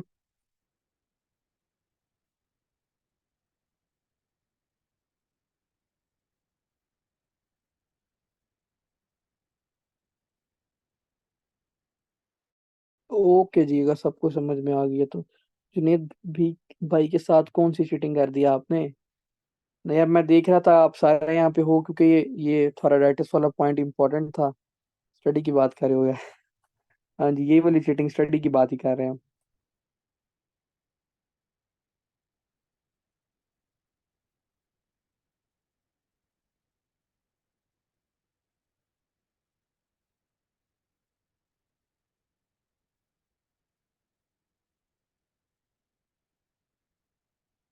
नेक्स्ट कौन सा सिस्टम है यार, आप लोग बता दो नेक्स्ट कौन सा सिस्टम डिस्कस करें। नेक्स्ट कौन सा सिस्टम करना है बच्चों आप लोगों ने? रेनल, मस्कुलोस्केलेटल, और ये तो एक इजी सिस्टम हमने डिस्कस कर ही लिया ना। पहले हमने कहा अच्छा, रेनल, रेनल ओके जी। नहीं भाई, लास्ट टाइम आप लोगों की मानी थी, बॉयज की मानी थी और एंडो शुरू करवाया था। अब हम रेनल शुरू करेंगे, ठीक है नेक्स्ट। अब हम रेनल करेंगे, ठीक है। वोटिंग करवा लो। वोटिंग करवा लो आप, बॉयज ज्यादा, वो बेचारी 2 या 3 लड़की हैं, वो हर दफे रह जाती हैं, ठीक है। अब हमने क्या करना, रेनल ही करना है अब। ठीक है यार। रेनल पता क्या है, रेनल इंपॉर्टेंट है as compare to musculoskeletal. Musculoskeletal easy बहुत है, ठीक है। आपका रेनल में से क्वेश्चन काफी ज्यादा आते हैं, तो पहली प्रेफरेंस हम इसको रेनल को ही देंगे, ठीक है। मस्कुलोस्केलेटल में से ज्यादा आपका रिमोटॉइड आर्थराइटिस में से आ सकता है, ओस्टियोपोरोसिस, ओस्टियोआर्थराइटिस, पैजेट डिजीज में से आ सकता है। बेसिकली ये पार्ट आपका मस्कुलो का है ना, तो उसमें से क्वेश्चन आ सकता है। 3-4 डिजीज में से जो क्वेश्चन आता होता है, ठीक है। तो फिर हम वहां पे देख लेंगे कि हमने कौन सा करना है। नेक्स्ट हम रेनल स्टार्ट करेंगे, वो